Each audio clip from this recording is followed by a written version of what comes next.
കാലത്തിനായി ദൈവത്തിന് ഞങ്ങൾ നന്ദിയോടെ സ്തോത്രം ചെയ്യുന്നു. കഴിഞ്ഞ ഒരാഴ്ചക്കാലത്ത് ഞങ്ങൾ ക്ഷമത്തോടെ പരിപാലിച്ചു.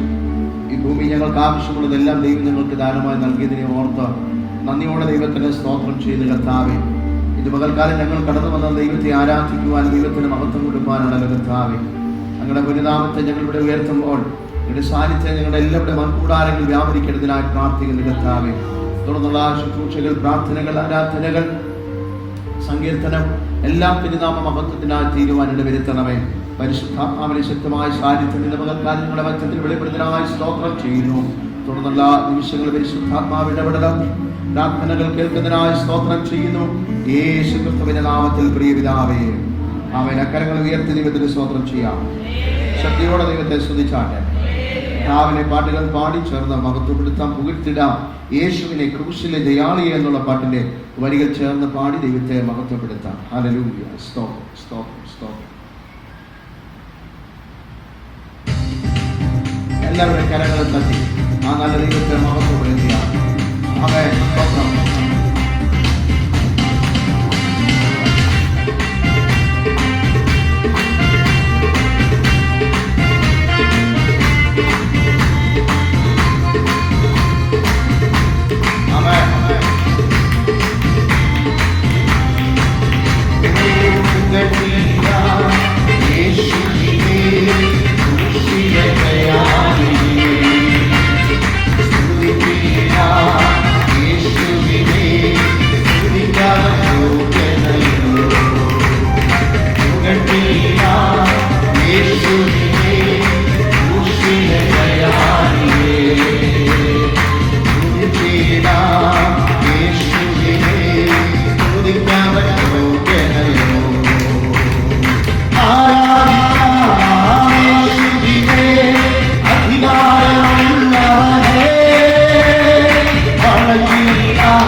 Santa Santa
Hallelujah, hallelujah, Sotra, hallelujah, hallelujah. Praise God. എല്ലാ കണ്ണുകൾ ദൈവസന്നിധിയിൽ അടച്ചാടെ തുടർന്ന നിമിഷങ്ങൾ അപ്പോൾ പ്രാർത്ഥനിക്കാൻ നമ്മുടെ തലകളെ വണക്കാം. ഇവിടെ കിടന്നു വരുന്ന എല്ലാ വ്യക്തിവിധങ്ങളെ ദൈവസന്നിധിയിൽ ഏൽപ്പിച്ച് പ്രാർത്ഥിക്കാം. നമ്മുടെ കൂട്ട് സൗരി സൗരമാർ സഭാവിശ്വാസികൾ എല്ലാവരെയും ഓർത്ത് ദൈവസന്നിധിയിൽ പ്രാർത്ഥിക്കാം. വിവിധ മണ്ഡലങ്ങളായിരിക്കുന്ന നമ്മുടെ സഭയുടെ ബ്രാഞ്ചസിനെ ഓർത്ത് പ്രാർത്ഥിക്കാം. മണ്ഡലങ്ങളെല്ലാം ദൈവത്തിന്റെ വലിയ പ്രവൃത്തികൾ വെളിപ്പെടുവാൻ ഈ ദിവസങ്ങളിൽ COVID-19 എന്ന മഹാവ്യാധി പലയിടങ്ങളിൽ വ്യാപരിച്ചു കൊണ്ടിരിക്കുന്നു. ദിവസം തോറും എണ്ണങ്ങൾ വർദ്ധിച്ചുകൊണ്ടിരിക്കുന്നു. ദൈവം ആമേൻ ഇതിനകത്തൊരു പ്രവൃത്തിയേക്കേണ്ടതിനായി നമുക്ക് ദൈവസന്നിധിയിൽ പ്രാർത്ഥിക്കാം. ജീവിതങ്ങളെല്ലാം സന്തോഷത്തോടെ സൗഖ്യത്തോടെ ഇരുപ്പാൻ ദൈവക്രമം പ്രാപിച്ച് മുന്നോട്ട് കടന്നു പോകേണ്ടതിനായി ദേശത്തെ ഓർത്ത് ആമേൻ നിവാസികളെ ഓർത്ത് ഒക്കെ നമുക്ക് പ്രാർത്ഥിക്കാം. വിദേശ രാജ്യത്തിലായിരിക്കും നമ്മുടെ പ്രിയപ്പെട്ട സൗരന്മാർ ഷാബിൻ ബ്രദറും ദാസൻ ബ്രദറെ ഒക്കെ ഓർത്ത് ദൈവസന്നിധിയിൽ പ്രാർത്ഥിക്കാം. അവരെല്ലാം ദൈവങ്ങളിൽ സൂക്ഷിക്കേണ്ടതിനായി ദൈവസന്നിധിയിൽ പ്രാർത്ഥിക്കാം. ആമേൻ ആമേൻ. എല്ലാവരെയും ഓർത്ത് ഈ സമയത്ത് കൂടുതൽ ശുശ്രൂഷകളെ ഓർത്ത് പ്രാർത്ഥിക്കുമ്പോൾ 1-2 പേർക്ക് ശബ്ദമെത്തി പ്രാർത്ഥിക്കാമല്ലോ. ഹല്ലേലൂയ. സ്തോത്രം. എല്ലാവരുടെ പ്രാർത്ഥനകളായിരുന്നു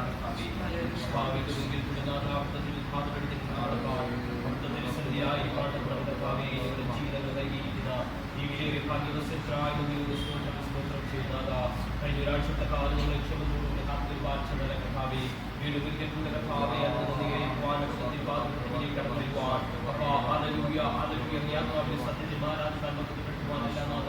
ഞങ്ങളുടെ ജീവിതങ്ങൾ നൽകി വലിയ ഈ രോഗം കർത്താവെ ഭീകരമായ അവസ്ഥകളുടെ സാധ്യതകളുടെ മധ്യത്തിൽ കടന്നുപോയിക്കൊണ്ടിരിക്കുമ്പോൾ കർത്താവെ അനേകായിരങ്ങൾ കർത്താവെ ഈ ലോകത്തിൽ നിന്ന് സുരക്ഷ മാറ്റപ്പെട്ടു പോയിരിക്കുമ്പോൾ കർത്താവെ ഹല്ലേലൂയ ഹല്ലേലൂയ പകൽക്കാലം കാണാൻ ആഗ്രഹിച്ചിരുന്ന അനേകായിരങ്ങൾ കർത്താവെ ഈ ലോകത്തിൽ നിന്ന് കർത്താവെ ഹല്ലേലൂയ ഹല്ലേലൂയ മരണത്തിന് വക്കിലേക്ക് പോയിക്കൊണ്ടിരിക്കുമ്പോൾ കർത്താവെ ഏഴകായി ഞങ്ങളെ കർത്താവെ ഇത്രത്തോളം ബലത്തോട് സൗഖ്യത്തോട് കർത്താവെ അവിടുത്തെ തിരുവാദത്തിൽ നിലനിർത്തിയിരിക്കുന്ന അവിടുത്തെ അളവിന്റെ കൃപയ്ക്കായി നന്ദിയോടെ സ്തോത്രം ചെയ്ത് കർത്താവെ പോകാതിരിക്കുന്നത് യഹോവയുടെ ദയാകുന്നു. അവന്റെ കരുണ തീർന്നു പോയിട്ടില്ലല്ലോ. അത് രാവിലെ പുതിയതും അവിടുത്തെ വിശ്വസ്തത വലിയതുമെന്ന് തിരുവചനം ഞങ്ങളെ ഓർമ്മപ്പെടുത്തുമ്പോൾ നാഥ ഞങ്ങൾ മുടിഞ്ഞു പോകാതിരിക്കാൻ തക്കവണ്ണം കർത്താവേ അവിടുത്തെ വിശ്വസ്തതയാലും കർത്താവേ അവിടുത്തെ നീതിയാലും തക്കവണ്ണം കർത്താവേ ഞങ്ങളെ അവിടുത്തെ ചെറിയ കീഴിൽ കാത്തുപരിപാലിക്കുന്ന നല്ല കൃപയ്ക്കായി സ്തോത്രം ചെയ്ത് കർത്താവേ ഹല്ലേലൂയ. 2-3 പേരുടെ നാമത്തിൽ ഇവിടെ കൂടിയിരുന്നുവോ അവരുടെ മധ്യയിൽ ഞാൻ ഇതുവരെയും വാഗ്ദത്തം നൽകി നല്ല കർത്താവേ കർത്താവേ ചുരുക്കമായിരിക്കുന്ന ഞങ്ങൾക്ക് കർത്താവേ ഈ ആലയത്തിൽ നിർമ്മിച്ചിരുന്ന കർത്താവേ ഞങ്ങൾ അവിടുത്തെ നാഥ അവിടുത്തെ സാന്നിധ്യം ഞങ്ങളുടെ മധ്യ പകരുന്നതിനായി അവിടുത്തെ സാന്നിധ്യം ഞങ്ങളോട് കൂടെയുള്ളതിനാൽ നാഥ നദിയോട് സ്തോത്രം ചെയ്ത് കർത്താവേ ഞങ്ങളുടെ ജീവിതത്തെ പുകഴുവാൻ ഞങ്ങൾക്ക് ശ്രേഷ്ഠമെന്ന് പറയുവാൻ ഒന്നുമില്ല എങ്കിലും കർത്താവേ അവിടുത്തെ കൃപയിൽ ബലപ്പെടുവാൻ അവിടുത്തെ ശക്തിയിൽ ആനന്ദം പ്രാപിപ്പാൻ കർത്താവേ ഇന്ന് പകൽക്കാലം ഞങ്ങളെ തന്നെ കർത്താവേ അവിടുത്തെ തിരുവാദപ്പെടുത്തിൽ താഴ്ത്തുന്നു കർത്താവേ ഞങ്ങളുടെ യാചനകൾ ഞങ്ങളുടെ പ്രാർത്ഥനകൾ കർത്താവേ അങ്ങ് ശ്രദ്ധ വെച്ച് സുഖത്തിൽ നിന്ന് കേട്ടിത്തരമാറാകവേ ഈ നാളുകളിൽ യാതൊരു കടന്നു കർത്താവേ ഏതൊക്കെ വ്യക്തി ജീവിതങ്ങൾ കണ്ണുനീർ എടുക്കുന്നുവോ അവരുടെ കണ്ണുനീരിനും മറുപടി കൊടുക്കുമാറാകവേ കർത്താവേ ജീവിതത്തിൽ സാഹചര്യങ്ങൾ, വേദനകളുടെ നിരാശയുടെ മധ്യത്തിൽ കർത്താവേ അനേകായിരങ്ങൾ കർത്താവേ സ്വപ്നങ്ങളിലായിരിക്കുമ്പോൾ ആശ്വസിപ്പിക്കുന്നവരുടെ കാര്യം കർത്താവേ പ്രിയ മക്കളുടെ മേൽ വീഴ്ത്തപ്പെടുമാറാകണമേ കർത്താവേ. ഞങ്ങളുടെ ആലയത്തിൽ ഓരോ കുടുംബങ്ങളുമായി പ്രാർത്ഥിക്കുന്നു കർത്താവേ, ഓരോ വ്യക്തി ജീവിതങ്ങൾക്കുമായി പ്രാർത്ഥിക്കുന്നു, അവരുടെ തലമുറകൾക്കായി ഞങ്ങൾ പ്രാർത്ഥിക്കുന്നു, അവരുടെ കുടുംബ ജീവിതങ്ങൾക്കായി ഞങ്ങൾ പ്രാർത്ഥിക്കുന്നു, അവരുടെ ഉപജീവന മാർഗങ്ങൾക്കായി ഞങ്ങൾ പ്രാർത്ഥിക്കുന്നു. ഓരോ മക്കളെയും അങ്ങ് അനുഗ്രഹിക്കുമാറാകണമേ കർത്താവേ. ആലയത്തിൽ കടന്നു വരുവാൻ കഴിയുന്നില്ലായെങ്കിൽ കർത്താവേ സോപാനങ്ങളിലായിരിക്കുമ്പോൾ കർത്താവേ അവ ദൈവവചനത്തിൽ വളരുവാൻ, ദൈവവചനത്തിൽ ബലം പ്രാപിപ്പാൻ, ദൈവവചനത്തിൽ ശക്തി പ്രാപിപ്പാൻ കർത്താവേ ഓരോ പ്രിയമക്കളോടും അങ്ങ് ഇടപെടുമാറാകണമേ. ഈ ലോകത്തിന്റെ മോഹങ്ങൾ കൊത്തവണ്ണമല്ല കർത്താവേ, നശിച്ചു പോകുന്ന ഈ ലോകത്തെ നോക്കിയല്ല കർത്താവേ, എന്നേക്ക് നിലനിൽക്കുന്ന ദൈവരാജ്യത്തെ നോക്കി ജീവിപ്പാൻ കർത്താവേ, ദൈവത്തിന്റെ മുഖത്തേക്ക് നോക്കി ജീവിപ്പാൻ ഓരോ പ്രിയമക്കളോടും അങ്ങ് ഇടപെടുമാറാകണമേ. ഒരു ശത്രു തൊടുവാൻ ഇടവരുന്ന കർത്താവേ, അവിടെ വിശ്വാസത്തെ കടിക്കുന്ന, അവിടെ വിശ്വാസത്തെ തടുക്കുന്ന ഏതെങ്കിലും അന്ധകാര ശക്തികൾ പോരാടുന്നു എങ്കിൽ ഇന്നവരുടെ കാലം നിങ്ങൾ ഒരുമിച്ച് അതിന്മേൽ ചെയ്യമെടുത്ത് പ്രാർത്ഥിക്കുന്നു കർത്താവേ. അവരുടെ ഭവനങ്ങളെ കർത്താവേ അങ്ങ് മുദ്രണം ചെയ്ത് കാവൽ ചെയ്യിക്കുമാറാകണമേ കർത്താവേ. ഒരു ദോഷവും തട്ടാതെ കർത്താവേ അവരെ അനുഗ്രഹിക്കുമാറാകണമേ കർത്താവേ. വിദേശ രാജ്യങ്ങളിലായിരിക്കുന്ന ഞങ്ങളുടെ കൂട്ടു സഹോദരങ്ങൾക്കായി, ഞങ്ങളുടെ ബന്ധുക്കൾക്കായി ഞങ്ങൾ പ്രാർത്ഥിക്കുന്നു. സാഹചര്യങ്ങൾ കർത്താവേ അവരുടെ കരുതലും കാവലും കൂടെ ഇരിക്കുമാറാകണമേ. ലോകത്തിന്റെ ഒരവസ്ഥകളിൽ കർത്താവേ കടക്കുവാൻ ഒരു ദോഷവും ഭവിക്കാതെ കർത്താവേ അവരുടെ ജീവിതങ്ങളെ കാത്തു പരിപാലിക്കുമാറാകണമേ. വീണ്ടും ഞങ്ങൾ ഒരുമിച്ച് ഭാഗമായി കാണുവാൻ കർത്താവേ അവരുടെ ജീവിതങ്ങളെ ഒരുക്കുമാറാകണമേ കർത്താവേ. ഇതുപോലെ കാലം ഈ ആലയത്തെ കർത്താവേ ഞങ്ങൾ ഒരുമിച്ച് അവരുടെ കരങ്ങളിലേക്ക് നൽകുന്നു കർത്താവേ. ഈ ആലയം ചിത്രത്തോളം മാനിച്ചതിനാൽ, ഈ ആലയം ചിത്രത്തോളം അനുഗ്രഹിച്ചതിനാൽ, ഈ ആലയം ചിത്രത്തോളം ഉയർത്തിയതിനാൽ നന്ദിയോടെ സ്തോത്രം ചെയ്ത് കർത്താവേ. ഈ ആലയത്തെ കർത്താവേ ഇത്രത്തോളം അങ്ങ് മാനിച്ചതിനായി സ്തോത്രം ചെയ്ത് കർത്താവേ. സ്വയംദാസൻ കുടുംബത്തെ കൊണ്ട് പ്രാർത്ഥിക്കുന്നു. അപ്പാ ഹാലയിൽ അങ്ങ് കൊടുത്തിരിക്കുന്ന ദർശനത്തിൽ നിന്നവന് കർത്താവേ അനേകായിരങ്ങൾക്ക് ഒരു വെളിച്ചമായി തീരുവാൻ മകനെ കുടുംബത്തെയും തലമുറയെയും മാനിക്കുവാനാകണമേ. ഇന്ന് കാല ശ്രേഷ്ഠകരമായ വചനങ്ങൾ അർമ്മങ്ങൾ ഇന്ന് കാല ദേവദാസരുടെ കേൾപ്പാർത്തക്കണം കർത്താവേ. ഞങ്ങൾക്ക് കൃപ ചെയ്യുവാനാകണമേ കർത്താവേ. ഇന്ന് കാലം കർത്താവേ ഞങ്ങൾ കേൾക്കുന്ന വചനങ്ങൾ കർത്താവേ അത് ഞങ്ങളുടെ ജീവിതത്തിൽ അനുഗ്രഹമായി തീരുവാൻ, അത് ഞങ്ങളുടെ ജീവിതത്തിന് കർത്താവേ ഇരട്ടിയായ അനുഗ്രഹങ്ങളും നേട്ടങ്ങൾക്ക് മുഖാന്തരമായി തീരുവാൻ ഇടയാകട്ടെ കർത്താവേ. അത് ഞങ്ങളുടെ ജീവിതങ്ങളെ ക്രമീകരിപ്പാൻ, അതിലൂടെ ഞങ്ങളുടെ ജീവിതങ്ങളെ രൂപാന്തരപ്പെടുത്തുവാൻ അങ്ങ് ഇടയാക്കി തീർക്കുമാറാകണമേ. ദൈവത്തിന്റെ വചനം ജീവനും ചൈതന്യമുള്ളതാണ്, ഇരുവായി തലയുള്ള ഏത് വാളിനേക്കാൾ മൂർച്ചയേറിയത് എന്ന് തിരുവചനം വിളിച്ചു പറയുമ്പോൾ ഇന്ന് കാലം ഇരുവായി തലയുള്ള മൂർച്ചയേറിയ വാളിലൂടെ കർത്താവേ ഇന്ന് കാലം ഞങ്ങളുടെ ഹൃദയങ്ങളെ രൂപാന്തരപ്പെടുത്തുവാൻ, ഞങ്ങളുടെ ജീവിതങ്ങളെ ഒന്നുകൂടെ ബലപ്പെടുത്തുവാൻ, ഞങ്ങളുടെ ജീവിതങ്ങളെ ഒന്നുകൂടെ ക്രമീകരിപ്പാൻ കർത്താവേ ആ വചനത്തിലൂടെ ഇടയാക്കുന്നതിനായി സ്തോത്രം ചെയ്ത് കർത്താവേ. വീണ്ടും ഞങ്ങൾ അവിടുത്തെ തിരുവാതിരത്തിൽ കാത്തിരിക്കുന്നു കർത്താവേ. അവിടുത്തെ സ്ഥാനത്ത് ഞങ്ങളുടെ ഭഗവാനെ സകലവാനും മഹത്വം പുകഴ്ച മങ്ങിയിട്ട് മാത്രമായിരിക്കട്ടെ. അധികാരമുള്ള നാമത്തിൽ തന്നെ ദൈവങ്ങളുടെ പ്രാർത്ഥന കേൾക്കുന്നതിന് കരങ്ങൾ ഉയർത്തി ദൈവത്തിന് സ്തോത്രം ചെയ്യാം. ശക്തിയോടെ ദൈവത്തെ സ്തുതിക്കാം. എല്ലാവർക്കും ദൈവസന്നിധിയിൽ എഴുന്നേറ്റ് വിശുദ്ധ വേദപുസ്തകത്തിൽ സങ്കീർത്തനങ്ങളുടെ പുസ്തകം 49 വാക്യപ്രതിവാക്യമായി വായിച്ച് നമ്മുടെ ദൈവത്തെ മഹത്വപ്പെടുത്താം. സങ്കീർത്തനങ്ങൾ 49.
Yen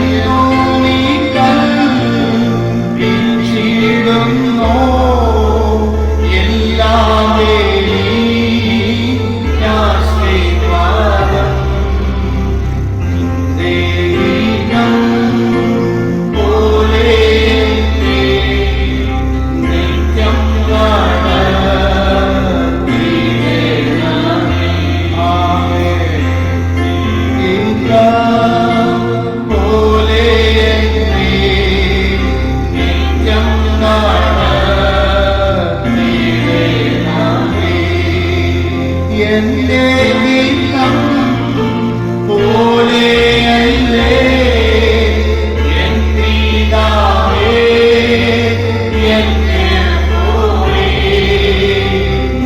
ഗീതം പോലെയല്ലേ നിത്യം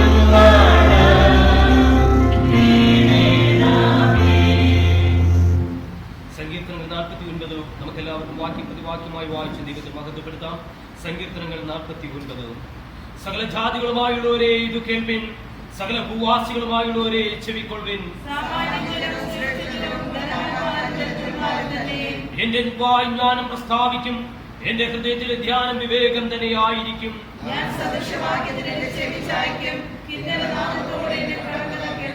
അകൃത്യം എന്റെ കുതികാലിനെ പിന്തുടർന്നു, എന്നെ വളയുന്ന ദുഷ്കാലത്ത് ഞാൻ ഭയപ്പെടുന്നത് എന്തിന്? സഹോദരൻ ശവക്കുഴി കാണാതെ എന്നേക്കും ജീവിച്ചിരിക്കേണ്ടതിനോ? അവരുടെ പ്രാണന് വീണ്ടെടുപ്പ് വിലയേറിയതു, അത് ഒരു നാളും സാധിക്കയില്ല.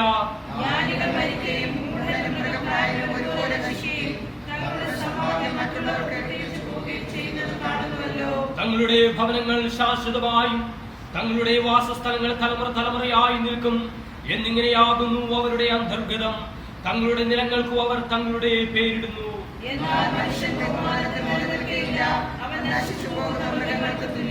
ഇത് സ്വയാശ്രയക്കാരുടെ ഗതിയാകുന്നു, അവരുടെ അനന്തരോ അവരുടെ വാക്കുകളിൽ ഇഷ്ടപ്പെടുന്നു.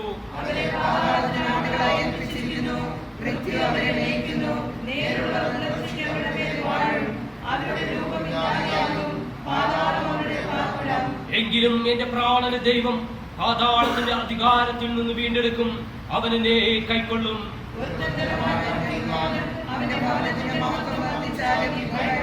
അവൻ മരിക്കുമ്പോൾ യാതൊന്നും കൊണ്ടുപോകുകയില്ല, അവന്റെ മഹത്വം അവനെ പിൻചെല്ലുകയുമില്ല.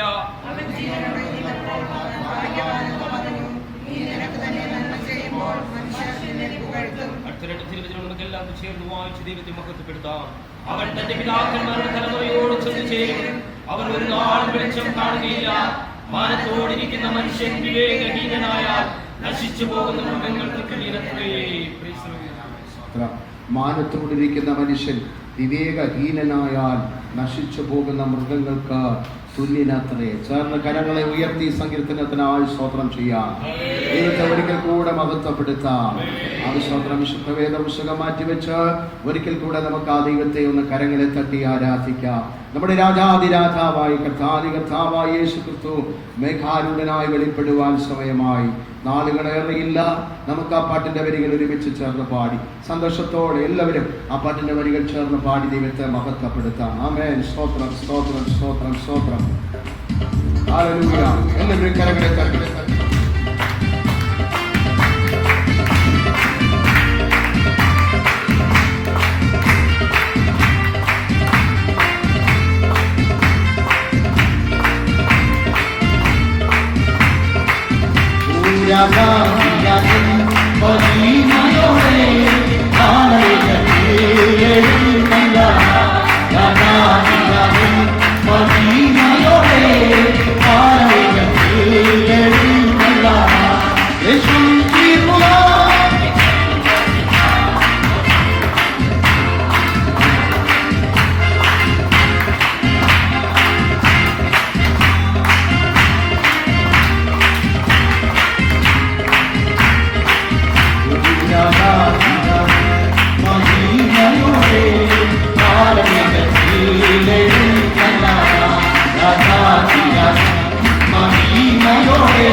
Hallelujah.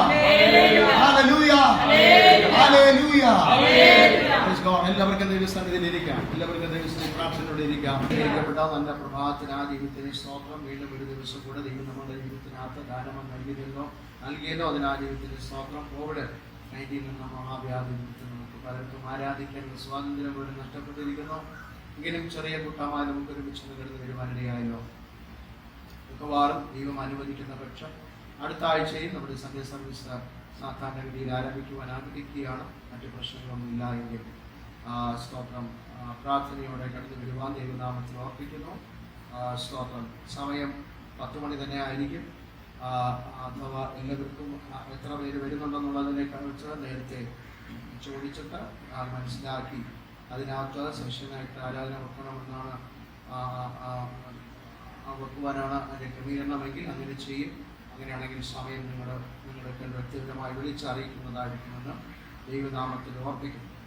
ഇന്ന് പകൽ സന്തോഷത്തോടെ ഇരിക്കുന്നവരൊന്ന് സ്തോത്രം ചെയ്താട്ടെ. സന്തോഷം എന്ന് പറഞ്ഞാൽ എന്തോ സന്തോഷം, എല്ലാം സന്തോഷം തന്നെയാണ്. എങ്ങനെ കർത്താവിന്റെ ആത്മാവ് തന്ന ഒരു ദൈവിക ആലോചന നമുക്ക് ഒരുമിച്ച് ധ്യാനിപ്പാൻ ഇടവരുത്തട്ടെ. യോബിന്റെ 2 കൊരിന്ത്യർക്ക് എഴുതിയ ലേഖനം 4-ാം അധ്യായത്തിന്റെ 17-ാമത്തെ വാക്യം ഒരാൾക്ക് ശബ്ദം വെച്ച് വായിക്കാം. 2 കൊരിന്ത്യർക്ക് എഴുതിയ ലേഖനം 4-ാം അധ്യായത്തിന്റെ 17-ാമത്തെ വാക്യം ഒരാൾക്ക് ശബ്ദം വെച്ച് വായിക്കാം. ഞങ്ങളുടെ ലഘുവായ കഷ്ടം അത്യന്തം അനവധിയായ തേജസ്സിന്റെ നിത്യഫലം ഞങ്ങൾക്ക് കിട്ടുവാൻ ഹേതുവാകുന്നു. കാണുന്നതിനെ അല്ല, കാണാത്തതിനെ അത്രയും ഞങ്ങൾ നോക്കിക്കൊണ്ടിരിക്കുന്നു. കാണുന്നത് താൽക്കാലികം, കാണാത്തതോ നിത്യം. ചേർന്ന് ദൈവത്തിന് സ്തോത്രം ചെയ്യും. ഞൊടി നേരത്തേക്കുള്ള ഞങ്ങളുടെ ലഘുവായ കഷ്ടം അത്യന്തം അനവധിയായ തേജസ്സിന്റെ നിത്യകനം ഞങ്ങൾക്ക് കിട്ടുവാൻ ഹേതുവാകുന്നു. ഇത് വേറൊരു ട്രാൻസ്ലേഷൻ ഞാൻ നിങ്ങൾക്ക് വായിച്ച് കേൾപ്പിക്കാം. കുറച്ച് സമയത്തേക്ക് ഞങ്ങൾക്ക് ചെറിയ പ്രശ്നങ്ങൾ ഉണ്ടെങ്കിലും ആ പ്രശ്നങ്ങൾ ഞങ്ങളെ നിത്യമഹത്വത്തിലേക്ക് നയിക്കുന്നു. ആ മഹത്വമാണ് പ്രശ്നങ്ങളെക്കാൾ വലുത്. അതുകൊണ്ട് ഞങ്ങൾ കാണുന്നതിനെ പറ്റിയല്ല, കാണാത്തതിനെ പറ്റി ചിന്തിക്കുന്നു. ഞാൻ വിചാരിച്ചു രാമൻ വരുമെന്ന്. സ്തോത്രം. പ്രത്യേക ശ്രദ്ധയ്ക്ക് നമ്മൾ ഇരിക്കുന്നത് മോർച്ചറിക്കകത്തല്ല, നമ്മൾ ഇരിക്കുന്നത് ദൈവസന്നിധിക്കകത്താണ്. ഒരു സ്തോത്രം പറഞ്ഞാട്ടെ. അതുകൊണ്ട് ഇടയ്ക്കിടയ്ക്ക് മോർച്ചറിക്ക് ഒരു പ്രത്യേകത ഉണ്ട്, ശരീരം അനങ്ങത്തില്ല. മോർച്ചറി ഡെഡ് ബോഡി ആയതുകൊണ്ട് അവന്റെ വായു അനങ്ങത്തില്ല. പക്ഷെ പുറത്തിരിക്കുന്നവർ വായു അനങ്ങും, ഇടയ്ക്കിടയ്ക്ക് സ്തോത്രം പറയും. അതാണ് മോർച്ചറി എന്ന് പറയാൻ കാരണം. ഒരു സ്തോത്രം പറഞ്ഞാട്ടെ. ഓക്കെ. ഇവിടെ പറഞ്ഞിരിക്കുന്നത് കുറച്ച് സമയത്തേക്ക് ഞങ്ങൾക്ക് ചെറിയ പ്രശ്നങ്ങൾ ഉണ്ടെങ്കിലും ആ പ്രശ്നങ്ങൾ ഞങ്ങളുടെ നിത്യമഹത്വത്തിലേക്ക് നയിക്കുന്നു. ഈ മൈക്ക് ഒരാൾ തന്ന ഗിഫ്റ്റാണ്. അതിനുവേണ്ടി ഒരു വാക്ക് പ്രാർത്ഥിക്കാൻ നാം ബാധ്യസ്ഥരാണ്. സ്തോത്രം. ഒരു വാക്ക് പ്രാർത്ഥിച്ചിട്ട് ശുശ്രൂഷ ആരംഭിക്കാം.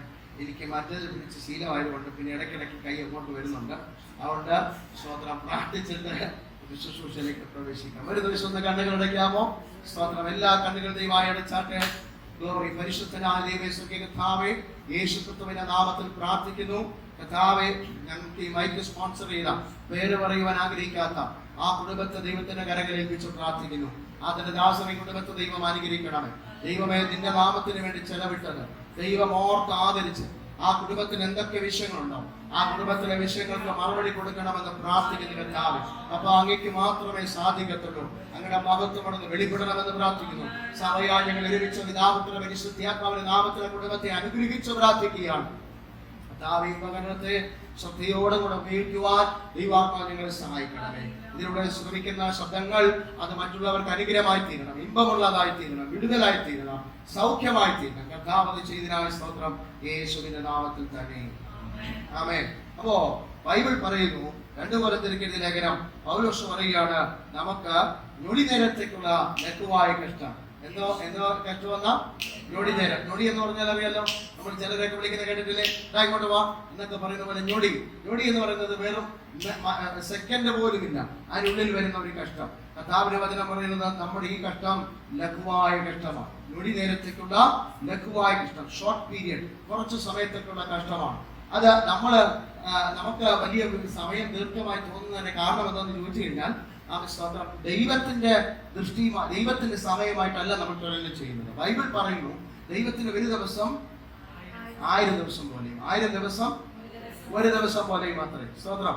അതുകൊണ്ട് ദൈവം നോക്കുമ്പോഴത്തേനും അത് ഒരു ദിവസമേ ആയിട്ടുള്ളൂ. നമ്മൾ നോക്കുമ്പോൾ എത്രയോ മാസങ്ങളായി, 5-6 മാസമായി ദൈവമേ ഞാൻ ഈ ഘട്ടം അനുഭവിക്കുന്നു, 1 വർഷമായി 10 വർഷമായിട്ട് ഞാൻ ഈ ഘട്ടം അനുഭവിക്കുന്നു. ദൈവം പറയുന്നത് മക്കളെ എനിക്കത് ഒരു നിമിഷം പോലും ആയിട്ടില്ല. സ്തോത്രം. അപ്പോഴാണ് നമ്മൾ വെറുപെറുക്കാൻ തുടങ്ങുന്നത്. ദൈവമേ നിനക്കൊരു നിമിഷമായിട്ടില്ല, അപ്പൊ ഇനി എത്ര നിമിഷം കൂടെ ആകാൻ പോകുന്നേ, ഇനി ഇതിനെക്കാട്ടിലും അപ്പുറം പോകുമെന്നുള്ള നമുക്കൊരാളെ കുറിച്ചൊന്ന് ധ്യാനിക്കാം. നമുക്ക് എല്ലാവർക്കും സുപരിചിതമായിട്ടുള്ള ഒരാളെ കുറിച്ചൊന്നും നമുക്ക് എടുക്കാം. ദിവസം തൊട്ട് വിട്ടതാണ്, എങ്കിലും ഒന്ന് ധ്യാനിപ്പാൻ ഇടവരുത്തട്ടെ. യോബിന്റെ പുസ്തകത്തിലോട്ടൊന്ന് വരാം. യോബിന്റെ പുസ്തകം 1-ാം അധ്യായത്തിലോട്ടൊന്ന് വന്നാട്ടെ. 1-ാം അധ്യായത്തിലോട്ട് വന്നാട്ടെ. 1-ാം അധ്യായത്തിന്റെ സ്തോത്രം. Praise God. ഹല്ലേലൂയ. സ്തോത്രം. 1-ാം അധ്യായത്തിന്റെ ഏതാ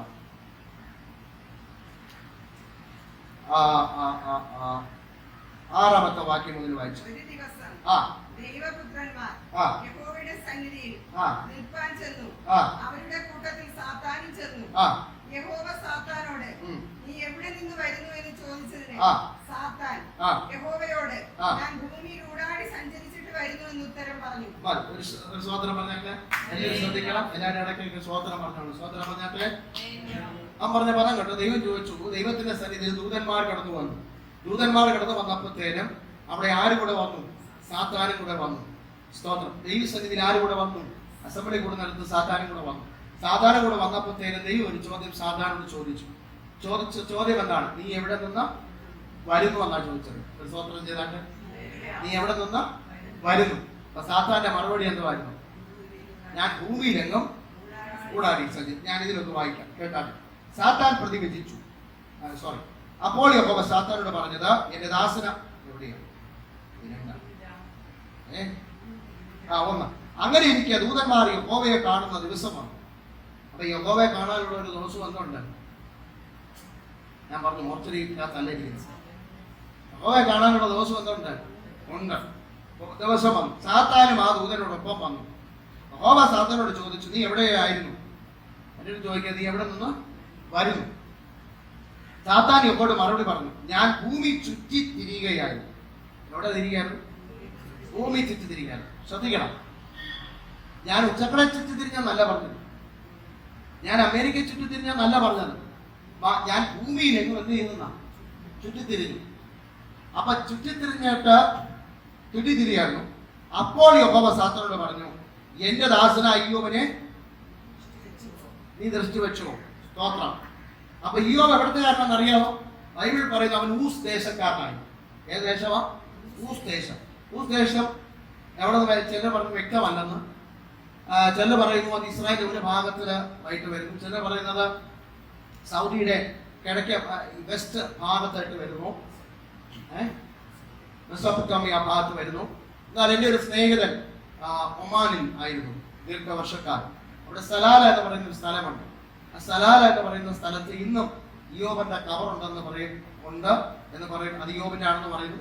ഇയ്യോബിൻ്റെതാണെന്ന് പറഞ്ഞവര് അതിന് വലിയ സംഭവമൊക്കെ ആക്കി വെച്ചിരിക്കുന്നു. ഇയ്യോബ് ചവിട്ടിയതായ കാൽപാദങ്ങൾ ഇവിടെ ഉണ്ടെന്ന് അനുമാനിക്കുന്നു. കാലെന്ന് പറഞ്ഞു കഴിഞ്ഞാൽ ഇതിനെ പോലെ 10 ഇഞ്ചോ ഇതിന്റെ ചെരുപ്പല്ല അവൻ ഇട്ടിരിക്കുന്നത്. ഒരു കാലെന്ന് പറഞ്ഞാൽ നല്ലൊരു സൈസുള്ള കാലാണ്. സ്തോത്രം. സ്തോത്രം. അതുകൊണ്ടല്ലേ പറഞ്ഞ പറയാം, അമ്മച്ചിമാരൊക്കെ കഴിക്കുന്ന ഭക്ഷണത്തിന് മുമ്പ് നമ്മളാരും മുഖത്തില്ല. അമ്മച്ചിമാരൊക്കെ അപ്പച്ചന്മാരൊക്കെ ഇന്നും പയറ് പരിമിക്കുന്നു. നമ്മൾ ഇന്ന് 50 വയസ്സ് 60 വയസ്സാകുമ്പോഴത്തേക്കും ശോഷിച്ച് ആവിയില്ലാതിരിക്കുന്നു. പക്ഷെ അപ്പച്ചന്മാരെയൊക്കെ ഇന്നും പയറ് വരെ നടക്കാൻ കാരണം അവർ പറയുന്നൊരു വാക്കുണ്ട്, അന്നത്തെ ഭക്ഷണം. നാടൻ ഭാഷയിൽ പറഞ്ഞ അന്നത്തെ മരിച്ചിരി, അന്നത്തെ മീന്, അന്നത്തെ പഴുത്ത്, അതാണ് ഞങ്ങളെ വില പിടിച്ചത്. നിങ്ങളാരും കഴിച്ചിട്ടില്ല. സ്വത്രം പറഞ്ഞാൽ അപ്പൊ അന്നത്തെ ഭക്ഷണമാണ് അവരെന്ത് ചെയ്തിരിക്കുന്നത്. നമുക്കും പറയാനുണ്ട്. എന്തുകൊണ്ട്? നമ്മൾ അന്ന് കഴിച്ച ഭക്ഷണമാണ് ഇന്നും നമ്മളെ എന്ന് കഴിച്ച ഭക്ഷണം. രക്ഷിക്കപ്പെട്ട അന്ന് ഒരു ഭക്ഷണം നമ്മൾ കഴിച്ചായിരുന്നു. കഴിച്ചെങ്കിലും സ്വത്രം പറഞ്ഞു. കഴിക്കാത്തവരായിരുന്നു സ്വത്രം പറയുന്നു. രക്ഷിക്കപ്പെട്ട അന്ന് നമ്മൾ ഒരു ഭക്ഷണം കഴിച്ചു. അന്ന് ഭയങ്കര ബലമായിരുന്നു. ഇന്നും കഴിച്ചുകൊണ്ടിരിക്കുകയാണ്. ഇതുവരെ ബലം പോയിട്ടില്ല. ഞാൻ ബലം പറഞ്ഞ് മനസ്സിലായോ? ചട്ടിക്കകത്ത് പറഞ്ഞിട്ട് പഴിഞ്ഞതിനെ കുറിച്ച് കാര്യമല്ല പറഞ്ഞത്. ആത്മാവിൽ കയറിയ വചനത്തെ കുറിച്ചാണ് പറഞ്ഞിരിക്കുന്നത്. സ്തോത്രം. ആത്മാവിൽ വചനം കയറി കഴിഞ്ഞാൽ അവൻ ക്ഷീണിക്കത്തില്ല. ആത്മാവിൽ വചനം കയറി കഴിഞ്ഞാൽ അവൻ ബലപ്പെട്ട് പുറത്തു വരും. അവൻ അവസ്ഥകൾക്ക് ഒരു വിഷയമല്ല. അവന് സാഹചര്യങ്ങളിൽ പ്രതികൂലമെന്ന് പറഞ്ഞാൽ അവനതൊരു വിഷയമല്ല. കാരണം അവനകത്തെന്തുണ്ട്? വചനമുണ്ട്. ഇന്ന് പകൽക്കാലം ഒരു കാര്യം ഓർക്കണം, നമ്മുടെ അകത്ത് വചനമുണ്ടെങ്കിൽ നമ്മുടെ അവസ്ഥകളെ കണ്ട് ക്ഷീണിക്കത്തില്ല. ഒരു സ്വത്രം പറയാനുണ്ടോ ഇതിനകത്ത്? അപ്പോ സ്വത്രം ഇവരും കയറി വന്നു. ഇവൻ എവിടെ പോയച്ചു വന്നെന്നാ പറഞ്ഞ ഭൂമി ചുറ്റി സഞ്ചരിച്ചു വരിക. ആ ഭാവം നിങ്ങളുടെ വിശദീകരിക്കുന്നുണ്ട്, ആ താഴ്ചയോട് വായിച്ചത് പറയാം. അപ്പോൾ യഹോവ സാത്താനോട് പറഞ്ഞു, എന്റെ ദാസനായ അയ്യോബനെ നീ കണ്ടുവോ? അവനെ പോലെ ഭൂമിയിൽ ആരുമില്ല. അവൻ യഥാർത്ഥത്തിൽ നല്ലവരും വിശുദ്ധനുമാകുന്നു. അവൻ ദൈവത്തെ ആരാധിക്കുന്നു, തിന്മകളിൽ നിന്ന് അവൻ അകന്നു നിൽക്കുകയും ചെയ്യുന്നു. സ്തോത്രം പറഞ്ഞിട്ട് ഇത് ഒരു പാസ്റ്ററിനെ കുറിച്ച് മറ്റൊരു പാസ്റ്റർ സാക്ഷ്യം പറഞ്ഞതല്ല പറഞ്ഞിരിക്കുന്നത്, ഒരു മനുഷ്യനെ കുറിച്ച് ദൈവ സാക്ഷ്യം പറഞ്ഞു. ആദ്യം ഇതിനെ കുറിച്ചൊന്ന് പറയട്ടെ. ഊസ് ദേശം ഒരു ദേശമാണ്. സ്തോത്രം. അത് ഇപ്പൊ പറയപ്പെടുന്നത് സലാല എന്ന് പറയുന്ന സ്ഥലത്ത്. ഓക്കെ, അങ്ങനെ ആയിരിക്കട്ടെ, അല്ലാതെ ഇരിക്കട്ടെ, നടന്നിരിക്കട്ടെ. ഇപ്പൊ ആ സ്ഥലത്താണ് ഇരിക്കുന്നതെങ്കിൽ സ്തോത്രം, മസ്കറ്റ് മാത്രമല്ലല്ലോ സ്ഥലമായിട്ടുള്ളത്. വേറെ എന്തെല്ലാം സ്ഥലമുണ്ട്? സൗദി ഉണ്ട്, അമേരിക്ക ഉണ്ട്, ഇന്ത്യ ഉണ്ട്, എല്ലാ സ്ഥലങ്ങളുണ്ട്. അന്നും ഈ രാജ്യങ്ങൾ ഇതുപോലെ വിപുലീകരിക്കപ്പെട്ടിട്ടില്ലെങ്കിലും ഏതാണ്ട് വേറെ പേരുകളിലൊക്കെ അറിയപ്പെടുന്ന സ്ഥലങ്ങളുണ്ട്. സ്വത്രം പറഞ്ഞാണ്, അപ്പൊ ഒത്തിരി പേരുകൾ അറിയപ്പെട്ട ഒത്തിരി സ്ഥലങ്ങളുണ്ട്. ഈ ഇത്രയും സ്ഥലത്തിനകത്ത് വെച്ച ആ സ്തോത്രം ദൈവം എടുത്ത് ചോദിച്ച ഒരു ചോദ്യമാണ്, എന്റെ ദാസനായ ഇയ്യോബനെ നീ തിരിച്ചു വെച്ചോടാ, നീ എന്റെ ഇയ്യോബനെ നീ കണ്ടോ എന്ന് ചോദിച്ചു കഴിഞ്ഞാൽ അതിനർത്ഥം ഇവൻ എല്ലാ മുക്കും മൂലയും അവൻ ഇറങ്ങി അന്വേഷണം നടത്തിയിട്ടാണ് വന്നിരിക്കുന്നത്. ഒരു സ്വത്രം പറയണം. അതിനർത്ഥം അവൻ ഇവനിക്ക് വേറെ പണിയൊന്നും ഇല്ലാത്തത് കൊണ്ട് അവൻ എല്ലായിടത്തും സഞ്ചരിച്ചു. ഞാനൊരു കാര്യം ചോദിക്കട്ടെ, ഊസ്ദേശത്താണല്ലോ, പോട്ടെ, ഊസ്ദേശത്തെ കാലത്തേക്ക് ഒന്ന് മാറ്റി വെക്കുകയാണ്. ആമേ സ്വത്രം നമുക്ക് എവിടെ എടുക്കാം? ആമേ സ്വത്രം പഴയജാല എടുക്കാം.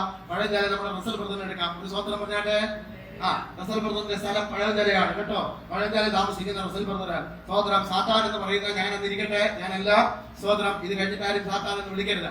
സാത്താൻ എന്ന് പറയുന്നത് ഞാനെന്നിരിക്കട്ടെ, ഞാനിങ്ങനെ ഊടാടി സഞ്ചരിച്ചു കൊണ്ടിരിക്കുകയാണ്. സ്വത്രം എന്റെ അതിർത്തി എവിടെ വരെ ആയിരിക്കും?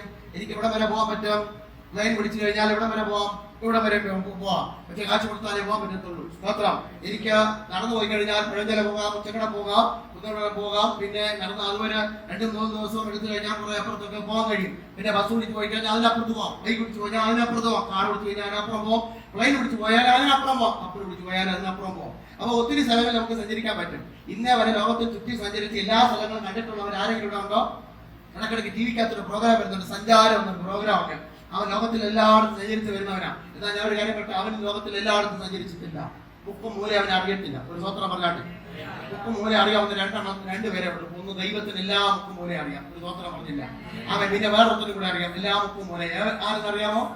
ആൾക്കാരും അറിയാം. സ്തോത്രം. അതുകൊണ്ട് ജാഗ്രതയോടെ ഇരുന്നോണം. നിന്റെ വീട്ടിന്റെ മൂലയ്ക്ക്, നിന്റെ അകത്ത്, നിന്റെ പുറത്ത്, നീ സിമെന്റ് എല്ലാം അവന് നല്ലതുപോലെ അറിയാം. അവനെല്ലാം അറിയാം. അവനറിയാന്നുള്ളല്ലേ? അവൻ എവിടെ പോയി? അവൻ എല്ലായിടത്തും ചുറ്റി നടക്കുക. സ്തോത്രം. എന്ന് വെച്ചാൽ എല്ലാ വീടും കയറി. അന്നത്തെ അയ്യോബന്റെ വീട് മാത്രമല്ല, റസൽ ബ്രദറിന്റെ വീട് മാത്രമല്ല കയറി. റസൽ ബ്രദറിന്റെ വീടിന് അപ്പുറത്തുള്ള ജോൺ ബ്രദറിന്റെ വീട്ടിൽ കയറി. അതിനപ്പുറത്തുള്ള ബെനഡിക്റ്റിന്റെ വീടും കയറി. ഇതിനപ്പുറത്ത് കുന്നപ്പുറത്ത് വന്ന റോബർട്ടിന്റെ വീട്ടിലും കയറി. അതിനപ്പുറത്ത് വന്ന സുരബ്രദറിന്റെ വീട്ടിൽ കയറി. സജി ബ്രദറിന്റെ തയ്യക്കടയും കയറി. ഇനിപ്പുറത്ത് ചെങ്കലിന്റെ അവിടെയും കയറി. അപ്പുറത്ത് ഗ്രേസി ചേച്ചിയുടെ വീട്ടിലും കയറി. എല്ലാ വീട്ടിലും കയറി. ഇപ്പോൾ സ്വത്രം പറഞ്ഞാട്ടെ, എല്ലാ വീട്ടിലും കയറിയപ്പോൾ അതാത് റിപ്പോർട്ട് അവന്റെ മനസ്സിനകത്തുണ്ടായിരുന്നു. സ്വത്രം. വേറെ ഒരുത്തിനെ കുറിച്ച് എഴുതിയിട്ടില്ല, അവനെ കുറിച്ച് മാത്രമേ എഴുതിയിട്ടുള്ളൂ. എന്റെ ചോദ്യം ഇത്രയേ ഉള്ളൂ. എടാ, ആ സ്വത്രം ഇത്രേ സ്ഥലമുണ്ട്. അപ്പൊ മസ്കറ്റിലുണ്ട്, അമേരിക്കയിലുണ്ട്, ഇന്ത്യയിലുണ്ട്, വേറെ എല്ലാ സ്ഥലങ്ങളും കിടപ്പുണ്ട്. അവിടങ്ങളിലെല്ലാം വെച്ച് ഒരുത്തനെ കുറിച്ച് ചോദിക്കാനില്ല, ഒറ്റ ഒരുത്തനെ കുറിച്ച് ചോദിക്കാനുണ്ട്.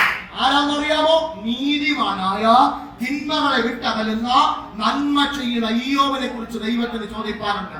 ഒരു കാര്യം ഓർക്കണം, നമ്മെ കുറിച്ച് ഓർത്ത് പറയുവാൻ ദൈവത്തിന് ചിലതുണ്ടാകണം. എത്ര പേർക്ക് ഞാൻ പറയുന്ന മനസ്സിലാകുന്നുണ്ട്? ലോകം അറിഞ്ഞില്ലെങ്കിലും ദൈവം അറിഞ്ഞാൽ അത് ഏറ്റവും ശ്രേഷ്ഠകരമാണ്. സ്തോത്രം. പ്രസിദ്ധിക്ക് അപ്പുറത്ത് ദൈവത്തിന്റെ സാന്നിധ്യമാണ് ഏറ്റവും വലിയത്. നമുക്ക് ഉള്ളിൽ വേണ്ടത് ദൈവത്തിന്റെ സാന്നിധ്യമാണ്. ഈ ലോക്ക്ഡൌണിന്റെ കാലമാണ് ഞാൻ എപ്പോഴും പറയുന്നൊരു വിഷയമാണ്. ദൈവത്തോട് നമ്മൾ ഏറ്റവും കൂടുതൽ പറ്റിച്ചേർന്ന് ഇരിക്കേണ്ട ദിവസങ്ങളായി എല്ലാം. ഹല്ലേലൂയ.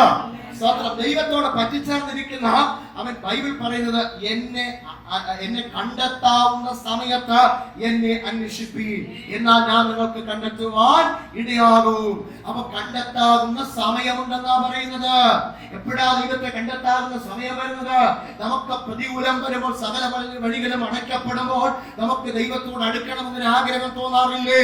സകല വഴികളും അടയ്ക്കപ്പെടുമ്പോഴല്ലേ അയ്യോ ദൈവമേ എന്ന് നമ്മൾ വിളിച്ചു പോകുന്നത്. ആ വിളിക്കുമ്പോൾ തന്നെ നമ്മുടെ ആവശ്യങ്ങൾ മാത്രമല്ല, ദൈവത്തോട് അടുക്കുവാൻ അടുക്കുവാനും ദൈവം മുഖാന്തരങ്ങളെ ഒരുക്കിക്കൊണ്ടിരിക്കുന്ന കാര്യം മറന്നു പോകരുത്. ഹല്ലേലൂയ. ദൈവത്തോട് അടുക്കാനുള്ള സമയം ദൈവം വെച്ചിട്ടുണ്ട്. ഇവിടെ ഇരിക്കുന്ന എല്ലാവർക്കും ഒരു സാക്ഷ്യം പറയാനുണ്ട്. അദ്ദേഹത്തിനെ എന്നെ ദൈവം സമീപിച്ച എന്റെ ദൈവം എന്റെ അടുക്കൽ വന്ന ഒരു സമയമുണ്ട്. അന്നാണ് ഞാൻ രക്ഷിക്കപ്പെട്ടത്. അന്നാണ് ഞാൻ യേശുവിനെ രക്ഷിതാവായി സ്വീകരിച്ചത്. അന്ന് എന്റെ ഹൃദയത്തെ ആരോ തുറക്കുന്നത് പോലെ തോന്നി. അന്ന് എന്റെ ഹൃദയത്തെ ഞാൻ യേശുവിനായി സമർപ്പിച്ചു. അതുവരെ ഒറ്റ ഒരുത്തനും അടങ്ങാത്തവനാ. പക്ഷെ ആ സമയമായപ്പോൾ എന്ത് സംഭവിച്ചു? ദൈവത്തിന് വേണ്ടി ഹൃദയത്തെ കൊടുക്കുവാൻ അവൻ മനസ്സ് വെച്ചു. മനസ്സ് വെച്ചെന്നല്ല, മനസ്സ് വെപ്പിച്ചു. സ്തോത്രം പറയണം. മനസ്സ് വെപ്പിക്കുന്ന ദൈവം കൂടെയാ കേട്ടോ. അപ്പൊ ഒത്തിരി സ്ഥലങ്ങളുണ്ട്. ഈ സ്ഥലങ്ങളിൽ എല്ലാവരും കടന്നു എന്നിട്ട് അങ്ങോട്ട് ചെന്നപ്പോഴത്തേക്ക് ദൈവം ചോദിച്ചു, എന്റെ ദാസനായ ഇയ്യോബിനെ നീ ദൃഷ്ടി വെച്ചോളാം. ഇവിടെ അവൻ പറയുന്നേ, ദൃഷ്ടിയൊക്കെ ഞാൻ വെച്ചു ഒരു കാര്യമുണ്ട്. സ്തോത്രം. അവന് ഞാൻ തൊടാൻ ആഗ്രഹിച്ചതാ, പക്ഷെ തൊടാൻ കഴിയാത്തതാ. അവന് ചുറ്റിലും ഒരു വേലി കെട്ടി സൂക്ഷിച്ചിരിക്കുന്നു. ഇന്ന് പകലിൽ ദൈവത്തിന് സ്തോത്രം പറയാൻ കഴിയും. കാരണം ദൈവം നമ്മുടെ ചുറ്റിലും ഒരു വേലി കെട്ടി സൂക്ഷിച്ചിട്ടുണ്ട്. എത്ര പേർക്ക് ഉറപ്പുണ്ട്? വേലി കെട്ടി സൂക്ഷിച്ചത് കൊണ്ടാണ് നീ തകർന്നു പോകാത്തത്. വേലി കെട്ടി സൂക്ഷിച്ചത് കൊണ്ടാണ് നമ്മളൊന്നും പരാജയത്തിലായി പോകാത്തത്. സ്തോത്രം. ഒരു കാര്യം മനസ്സിലാക്കണം. യോബിന്റെ അവസ്ഥയെ കുറിച്ച് പറയുന്നത്, അവൻ വലിയ ധനികനായ ഒരു മനുഷ്യനാണ്. അവന്റെ സമ്പത്ത്, അവന്റെ പുത്രസമ്പത്ത്, അവന്റെ കുടുംബം, ശ്രേഷ്ഠത എല്ലാം വലിയതാണ്. പക്ഷേ സ്തോത്രം, അവനൊരു വലയമുള്ളത് കൊണ്ട് ഒറ്റ ഒരുത്തിന് അവനെ തൊടാൻ സാധിച്ചു. ഇന്ന് പകലിൽ ഒരു കാര്യം ഓർക്കണം. പരിശുദ്ധാത്മാവ് ഞാൻ പറയാം, നമ്മുടെ ചുറ്റിലും കിടക്കുന്ന വേലി തമ്പുരാനൊന്ന് പൊളിച്ചാൽ ശത്രു കയറി വരാൻ സാധ്യതയുണ്ട്. സ്തോത്രം. സ്തോത്രം. എന്നെ ചിന്തിപ്പിച്ച രസകരമായ ഒരു ഭാഗത്തിനകത്ത്, ഇയ്യോബിന്റെ വീട്ടിൽ സാത്താൻ വരുന്നു. സാത്താൻ വന്നിട്ട് നോക്കുന്നു. സാധാരണഗതിയിൽ ഒരു ദൈവ പൈതൽ അല്ലെങ്കിൽ അവൻ എന്തും ചെയ്യാം. പക്ഷേ ഇവന്റെ വീട്ടിൽ മാത്രം ഒന്നും ചെയ്യാൻ കഴിയുന്നില്ല. ഒരു ദൈവ പൈതലിനെ തൊടണമെങ്കിൽ ദൈവത്തിന്റെ അനുവാദം വേണം.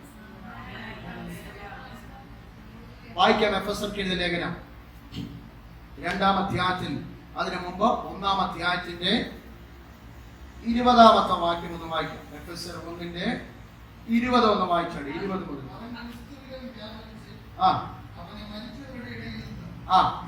അവൻ ക്രിസ്തുവിലും വ്യാപരിച്ച്, എന്ന് വെച്ചാൽ ദൈവത്തിന്റെ ആത്മാവ് ക്രിസ്തുവിലും വ്യാപരിച്ച്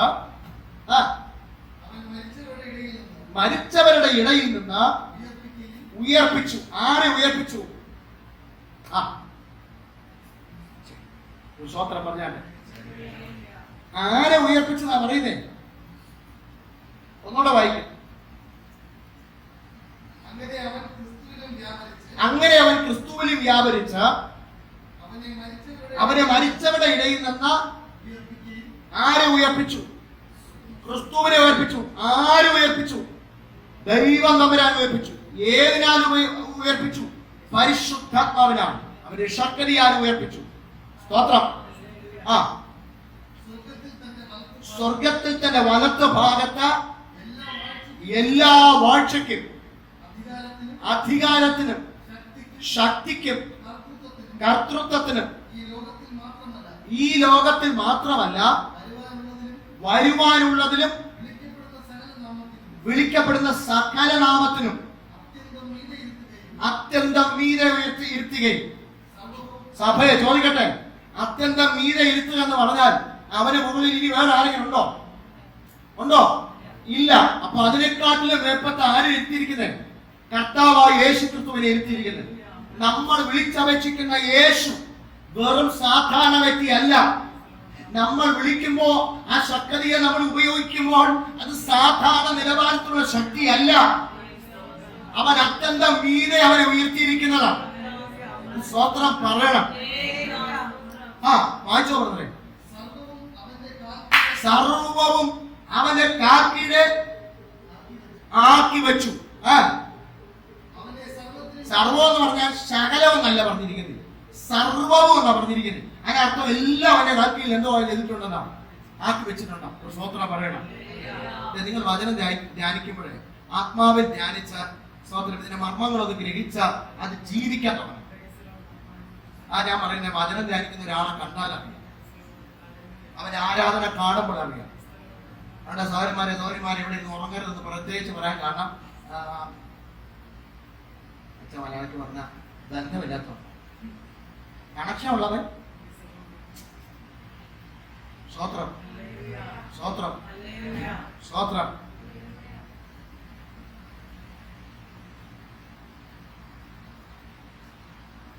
എനിക്കിപ്പോ ഒരു പെൺകുട്ടി ഇഷ്ടമാണെന്നിരിക്കട്ടെ, ഇപ്പോഴല്ല, ഒരു ഉദാഹരണം പറഞ്ഞത്.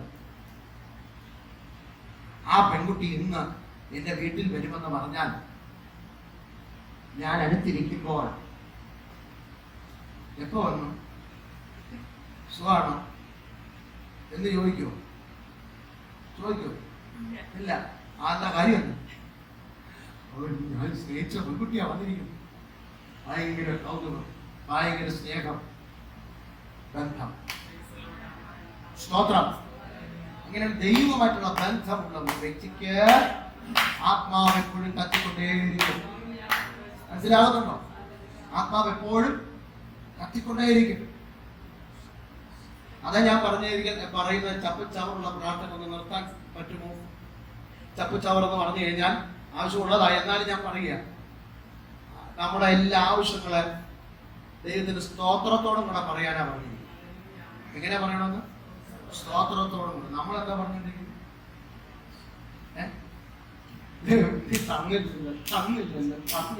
തന്നില്ലല്ലോ. കർത്താവ് പറഞ്ഞത് എന്താ? സ്തോത്രത്തോടെ താങ്ക്സ് ഗിവിംഗ്, നന്ദിയോടെ ഏൽപ്പിക്കാന്ന് പറഞ്ഞു. കർത്താവിന് തന്നതിനാൽ നന്ദി. ഇനി അതിന്റെ പിന്നാലെ ഞാൻ ഈ തലപോഞ്ഞിരിക്കാൻ എനിക്ക് നേരമില്ല. നമുക്ക് നമ്മൾ അവൻ ഹിതമഗീതം പറഞ്ഞതുപോലെ നമുക്ക് നമ്മൾ അവൻ സ്നേഹബന്ധത്തിലാണ്, നമുക്ക് തമ്മിൽ ആത്മിക ബന്ധത്തിൽ നമുക്ക് മുന്നോട്ട് കിടന്നു പോകാം. സ്തോത്രം. അപ്പോൾ പറഞ്ഞ ഈ വിഷയങ്ങളോ, ആ വിഷയങ്ങളെല്ലാം തമ്മിൽ നടത്തി തരുമെന്ന് ഞാൻ നിങ്ങൾക്ക് ആത്മാർത്ഥമായിട്ടൊന്ന് ചോദിച്ചോക്കട്ടെ. നിങ്ങൾ ദൈവത്തെ ആരാധിക്കാൻ തുടങ്ങിയതിന് ശേഷം നിങ്ങളുടെ ആവശ്യങ്ങൾ നിങ്ങൾ പോലെ അറിയാതെ നിങ്ങളുടെ ആവശ്യങ്ങൾ ദൈവം തമ്മിൽ നടത്തി തന്നിട്ടില്ലേ? ഉണ്ടെന്ന് ഉറപ്പുള്ളവർ മാത്രം കാര്യം കണ്ടോ? അപ്പൊ നമ്മൾ പോലും അറിയാതെ നമ്മുടെ ആവശ്യങ്ങൾ ആര് നടത്തി തന്നിട്ടുണ്ട്? നമ്മുടെ ദൈവം തമ്മിൽ നടത്തി തന്നിട്ടുണ്ട് എന്ന് വെച്ച് ചോദിക്കരുത് എന്നല്ല ഞാൻ ഈ പറഞ്ഞതിന്റെ അർത്ഥം. ഞാൻ പറഞ്ഞ അവരുമായിട്ടുള്ള ബന്ധത്തിലേക്ക് നമ്മൾ വന്നെങ്കിൽ മാത്രമേ നമുക്ക് വിഷയങ്ങളെക്കാട്ടിലും അവരാ വലിയത്. സ്തോത്രം സ്തോത്രം. ഞാൻ നിങ്ങൾ ആരും കുറ്റപ്പെടുത്തുന്നു. പക്ഷെ ഞാനും ഒരു സമയത്തൊക്കെ ഞാനും ഭയങ്കര ഉറക്കം തൂങ്ങിയായിരുന്നു. ആരാധനയ്ക്ക് വരുമ്പോൾ ഞാൻ ഭയങ്കര ഉറക്കം തൂങ്ങുമായിരുന്നു. സ്തോത്രം. പക്ഷേ അതിന്റെ അറിവില്ലാത്ത കാലഘട്ടമായിരുന്നു. പക്ഷെ ദൈവത്തെ അറിയാൻ തുടങ്ങിയതിന് ശേഷം, ദൈവത്തോടുള്ള ബന്ധമാഴത്തിലേക്ക് കടന്നു വന്നതിന് ശേഷം ഉറക്കം എവിടെ പോയെന്ന് അറിയത്തില്ല. ഓരോ വചനങ്ങൾ കേൾക്കും തോറും അത് എന്നോട് ഇടപെടുന്നത് പോലെ എനിക്ക് ഫീൽ ചെയ്യാൻ തുടങ്ങി. സ്തോത്രം. ചെക്ക് ചെയ്യണം. അതുകൊണ്ട് ബൈബിൾ പറയുന്നത് അവനവൻ വിശ്വാസത്തിൽ ഇരിക്കുന്നു, അവനവൻ തന്നെ ശോധന ചെയ്യട്ടെ. നിങ്ങളുടെ വിശ്വാസം നിങ്ങളൊന്ന് ചെക്ക് ചെയ്യും. നിങ്ങളുടെ പ്രാർത്ഥനാ ജീവിതത്തെ നിങ്ങളൊന്ന് ചെക്ക് ചെയ്യും. നിങ്ങളുടെ ആത്മീയ ജീവിതത്തെ നിങ്ങളൊന്ന് ചെക്ക് ചെയ്യും. സ്തോത്രം. Hallelujah hallelujah. തിരിച്ചു വരേണ്ട സമയമായിരിക്കുന്നു. ദൈവസന്നിധിയിൽ മുട്ടുമടക്കേണ്ട സമയമായിരിക്കുന്നു. ദൈവകൃപ പ്രാപിച്ചെടുക്കേണ്ട സമയമായിരിക്കുന്നു. ദിവസങ്ങൾ ദൈവത്തോട് മടങ്ങി വന്നാൽ ദൈവം നമ്മോട് സംസാരിക്കുവാൻ ഇടയാകും. ഹല്ലേലൂയ. സ്തോത്രം. ഞാനൊരിക്കൽ 21 ദിവസത്തെ ഉപവാസം എടുക്കാൻ തീരുമാനിച്ചു. 21 ദിവസത്തെ ഉപവാസം.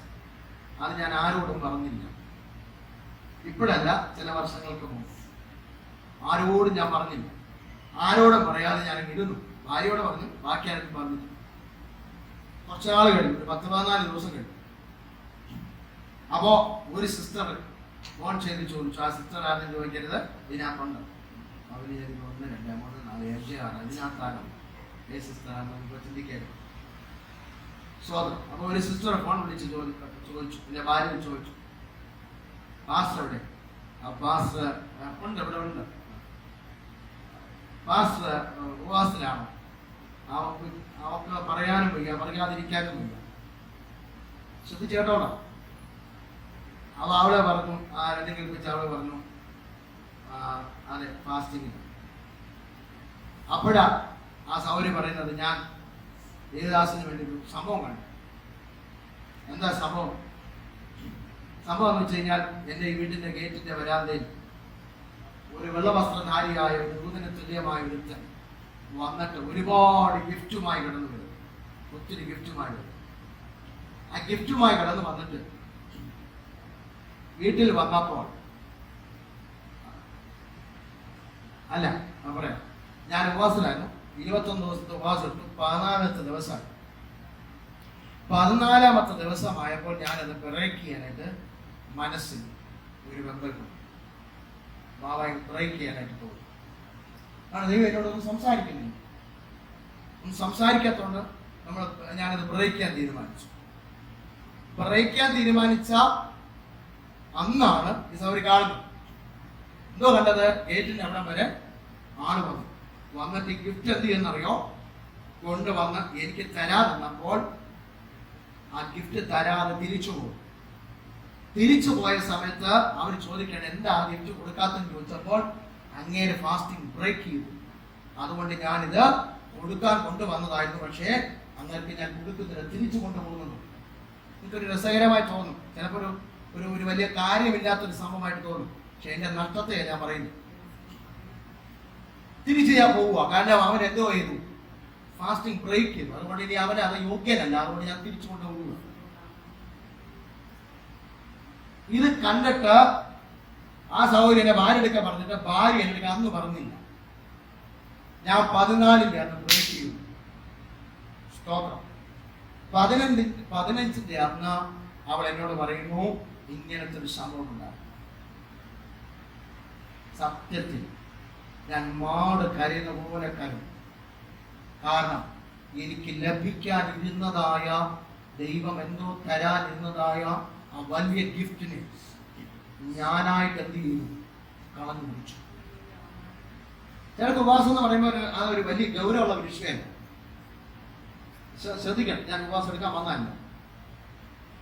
ദൈവസന്നിധിയിൽ നമ്മൾ പറയുന്ന ഓരോ വാക്കിനും ഭയങ്കര വിലപ്പെട്ടത്.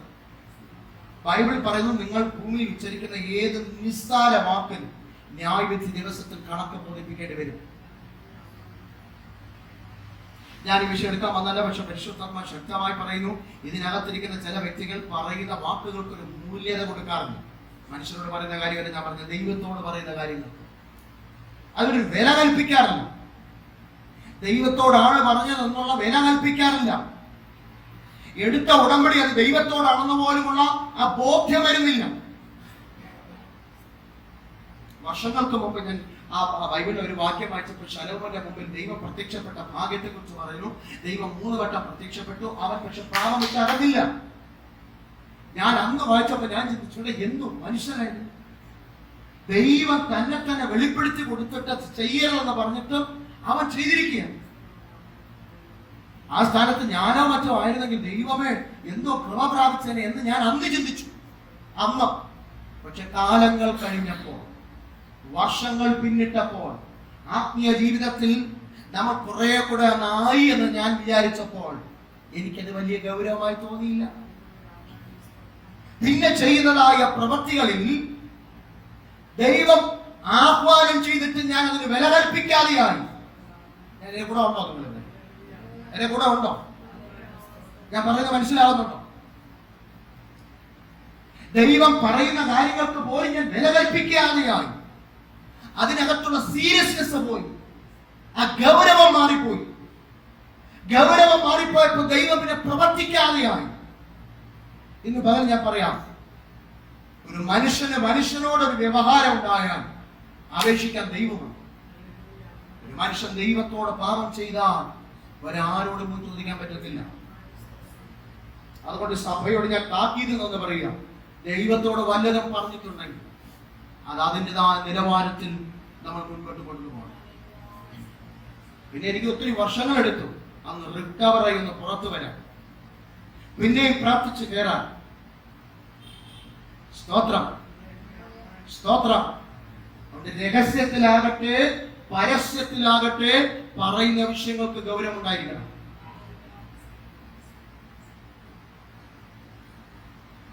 എലീശ എന്ന ദൈവത്തിന്റെ അഭിഷിക്ത ദാസനെ കൊല്ലുവാൻ അരാബ്യ സൈന്യം കടന്നു വരുമ്പോൾ അവിടെ പറയുന്നൊരു പദമുണ്ട്. സ്തോത്രം. ആമേ രാജാവേ സ്തോത്രം, തിരുമനസ്സേ ആമേ സ്തോത്രം, ഞങ്ങൾ ഇവിടെ പറയുന്ന കാര്യങ്ങൾ ആരാണ് അവിടെ പോയി പറയുന്നത്? രാജാവ് ചോദിച്ചപ്പോൾ അവർ പറഞ്ഞൊരു കാര്യമുണ്ട്, ഈ ശയനഗ്രഹത്തിൽ നിന്ന് സംസാരിക്കുന്ന വിഷയങ്ങൾ പോലും അവിടെ വെളിപ്പെടുത്തി കൊടുക്കാൻ ഒരു ദൈവമുണ്ട്, ഒരു ദൈവത്തിന്റെ പുരുഷനുണ്ട്. സ്തോത്രം. രഹസ്യ അറമുറിക്കകത്ത് കിടന്ന് പറഞ്ഞ വർത്തമാനങ്ങൾ പോലും വെളിപ്പെടുത്തുന്ന ഒരു ദൈവം, ഇരുട്ട് മുറിക്കകത്ത് പോലും പറയുന്നതായ വാക്കുകളിൽ തുലാസിൽ തുലനം ചെയ്യുന്ന ഒരു ദൈവം.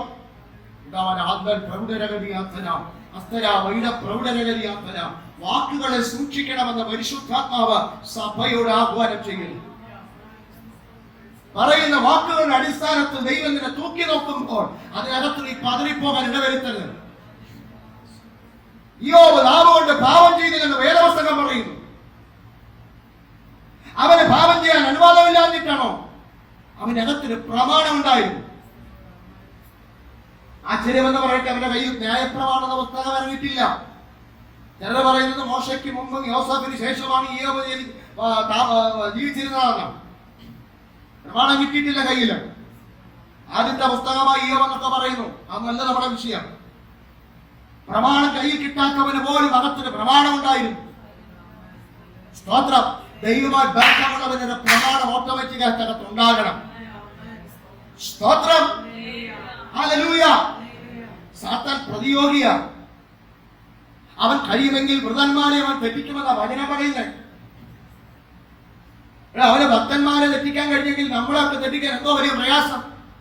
യേശുവിനെ പോലും തെറ്റിക്കാൻ അവൻ ശ്രമിച്ചില്ലേ? അങ്ങനെയാണെങ്കിൽ നമ്മളെ തെറ്റിക്കാൻ അവൻ വരത്തില്ലേ? സ്തോത്രം. സ്തോത്രം. ആത്മാവിൽ ബലമുള്ള കർത്താവ് അതിനെ ആത്മാവിൽ വിവേചിച്ചറിഞ്ഞു. അതിനെ വെട്ടേണ്ടടുത്ത് വെട്ടിയപ്പോൾ അവൻ പോകേണ്ടടുത്ത് പോയി. സ്തോത്രം. ഇന്ന് പകൽ സാത്താന്റെ ആയുധമായി മാറാതെ ദൈവത്തിന്റെ പ്രയോജനമുള്ള ആയുധമായി മാറുവാൻ ദൈവത്തിന്റെ പരിശുദ്ധാത്മാവ് സഭയോട് വിളിച്ചു പറയുന്നു. ഒത്തിരി പേരുണ്ടായിരുന്നു, അവിടങ്ങളെല്ലാം പോയി. എല്ലാ വീടിന്റെയും എല്ലാ കുരുത്തക്കേടുകളും അറിയാവുന്ന സാത്താൻ വീട്ടിൽ വന്ന് പറഞ്ഞപ്പോൾ ഒരു കാര്യം പറഞ്ഞു, ദൈവം എന്ന് പറയാൻ ചോദിച്ചു, നീ എല്ലാവരും ചോദിച്ചില്ല, യോബിന്റെ പേര് മാത്രമേ ചോദിച്ചുള്ളൂ. ഞാൻ പോയതാ, പക്ഷെ പോയപ്പോഴത്തേന് അവിടെ അവൻ അതിരുകളെല്ലാം വെച്ച അങ്ങ് മൂടി വെച്ചിരിക്കുന്നത് കൊണ്ട് ഒന്നും അറിഞ്ഞില്ല. സ്തോത്രം.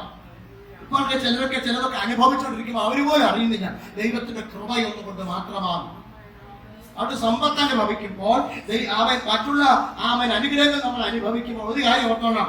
ആരെങ്കിലും ചോദിച്ചു കഴിഞ്ഞാൽ എങ്ങനെയോ ഭയങ്കര സെറ്റപ്പ് ആണല്ലോ, പിന്നെ ഞാൻ ജോലി ചെയ്തിട്ടൊക്കെയല്ലേ, ശമ്പളം അത്രയല്ലേ, എന്റെ അപ്പാരത്തിന്റെ ഫലമാ, അങ്ങനെ പറയരുത്.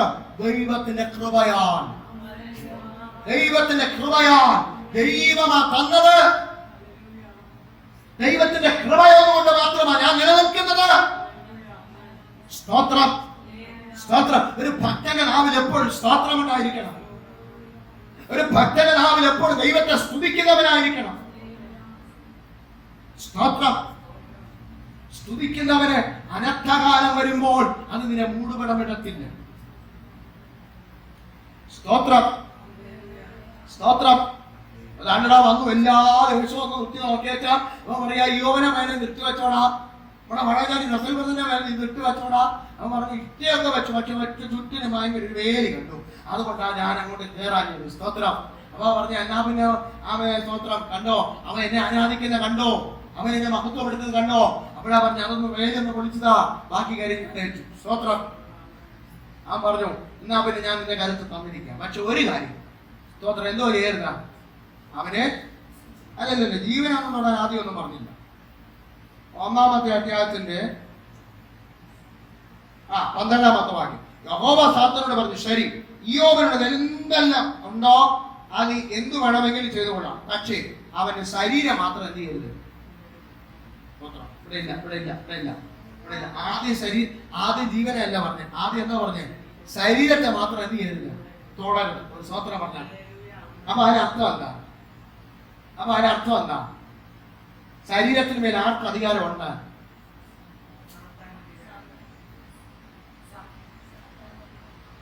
ഒന്നുകൂടെ മറ്റേ നേരത്തെ വായിച്ച എഫെസ്യർക്കെഴുതിയ ലേഖനത്തിന്റെ ബാക്കി ഭാഗം വായിച്ചു.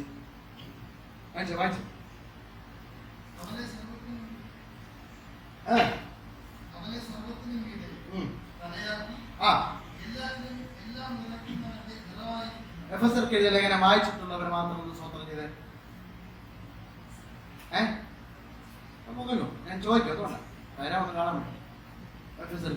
വായിച്ചു തുടർമാനമായിട്ടാണോ വായിച്ചത് അതോ പാരഗ്രാഫായിട്ടാണോ വായിച്ചത്? തുടർമാനമായിട്ടാണ് വായിച്ചത്. സ്തോത്രം. തുടർമാനമായിട്ട് വായിച്ചെങ്കിൽ നിങ്ങൾക്ക് ഇനി ഞാൻ വിശദീകരിക്കുന്നതിന് മുമ്പായിട്ട് തന്നെ നിങ്ങളെല്ലാം അറിയാം. ചോദിക്കട്ടെ, എന്തോ അതിനകത്ത് കുറിച്ച് എഴുതിയിരിക്കുന്നു?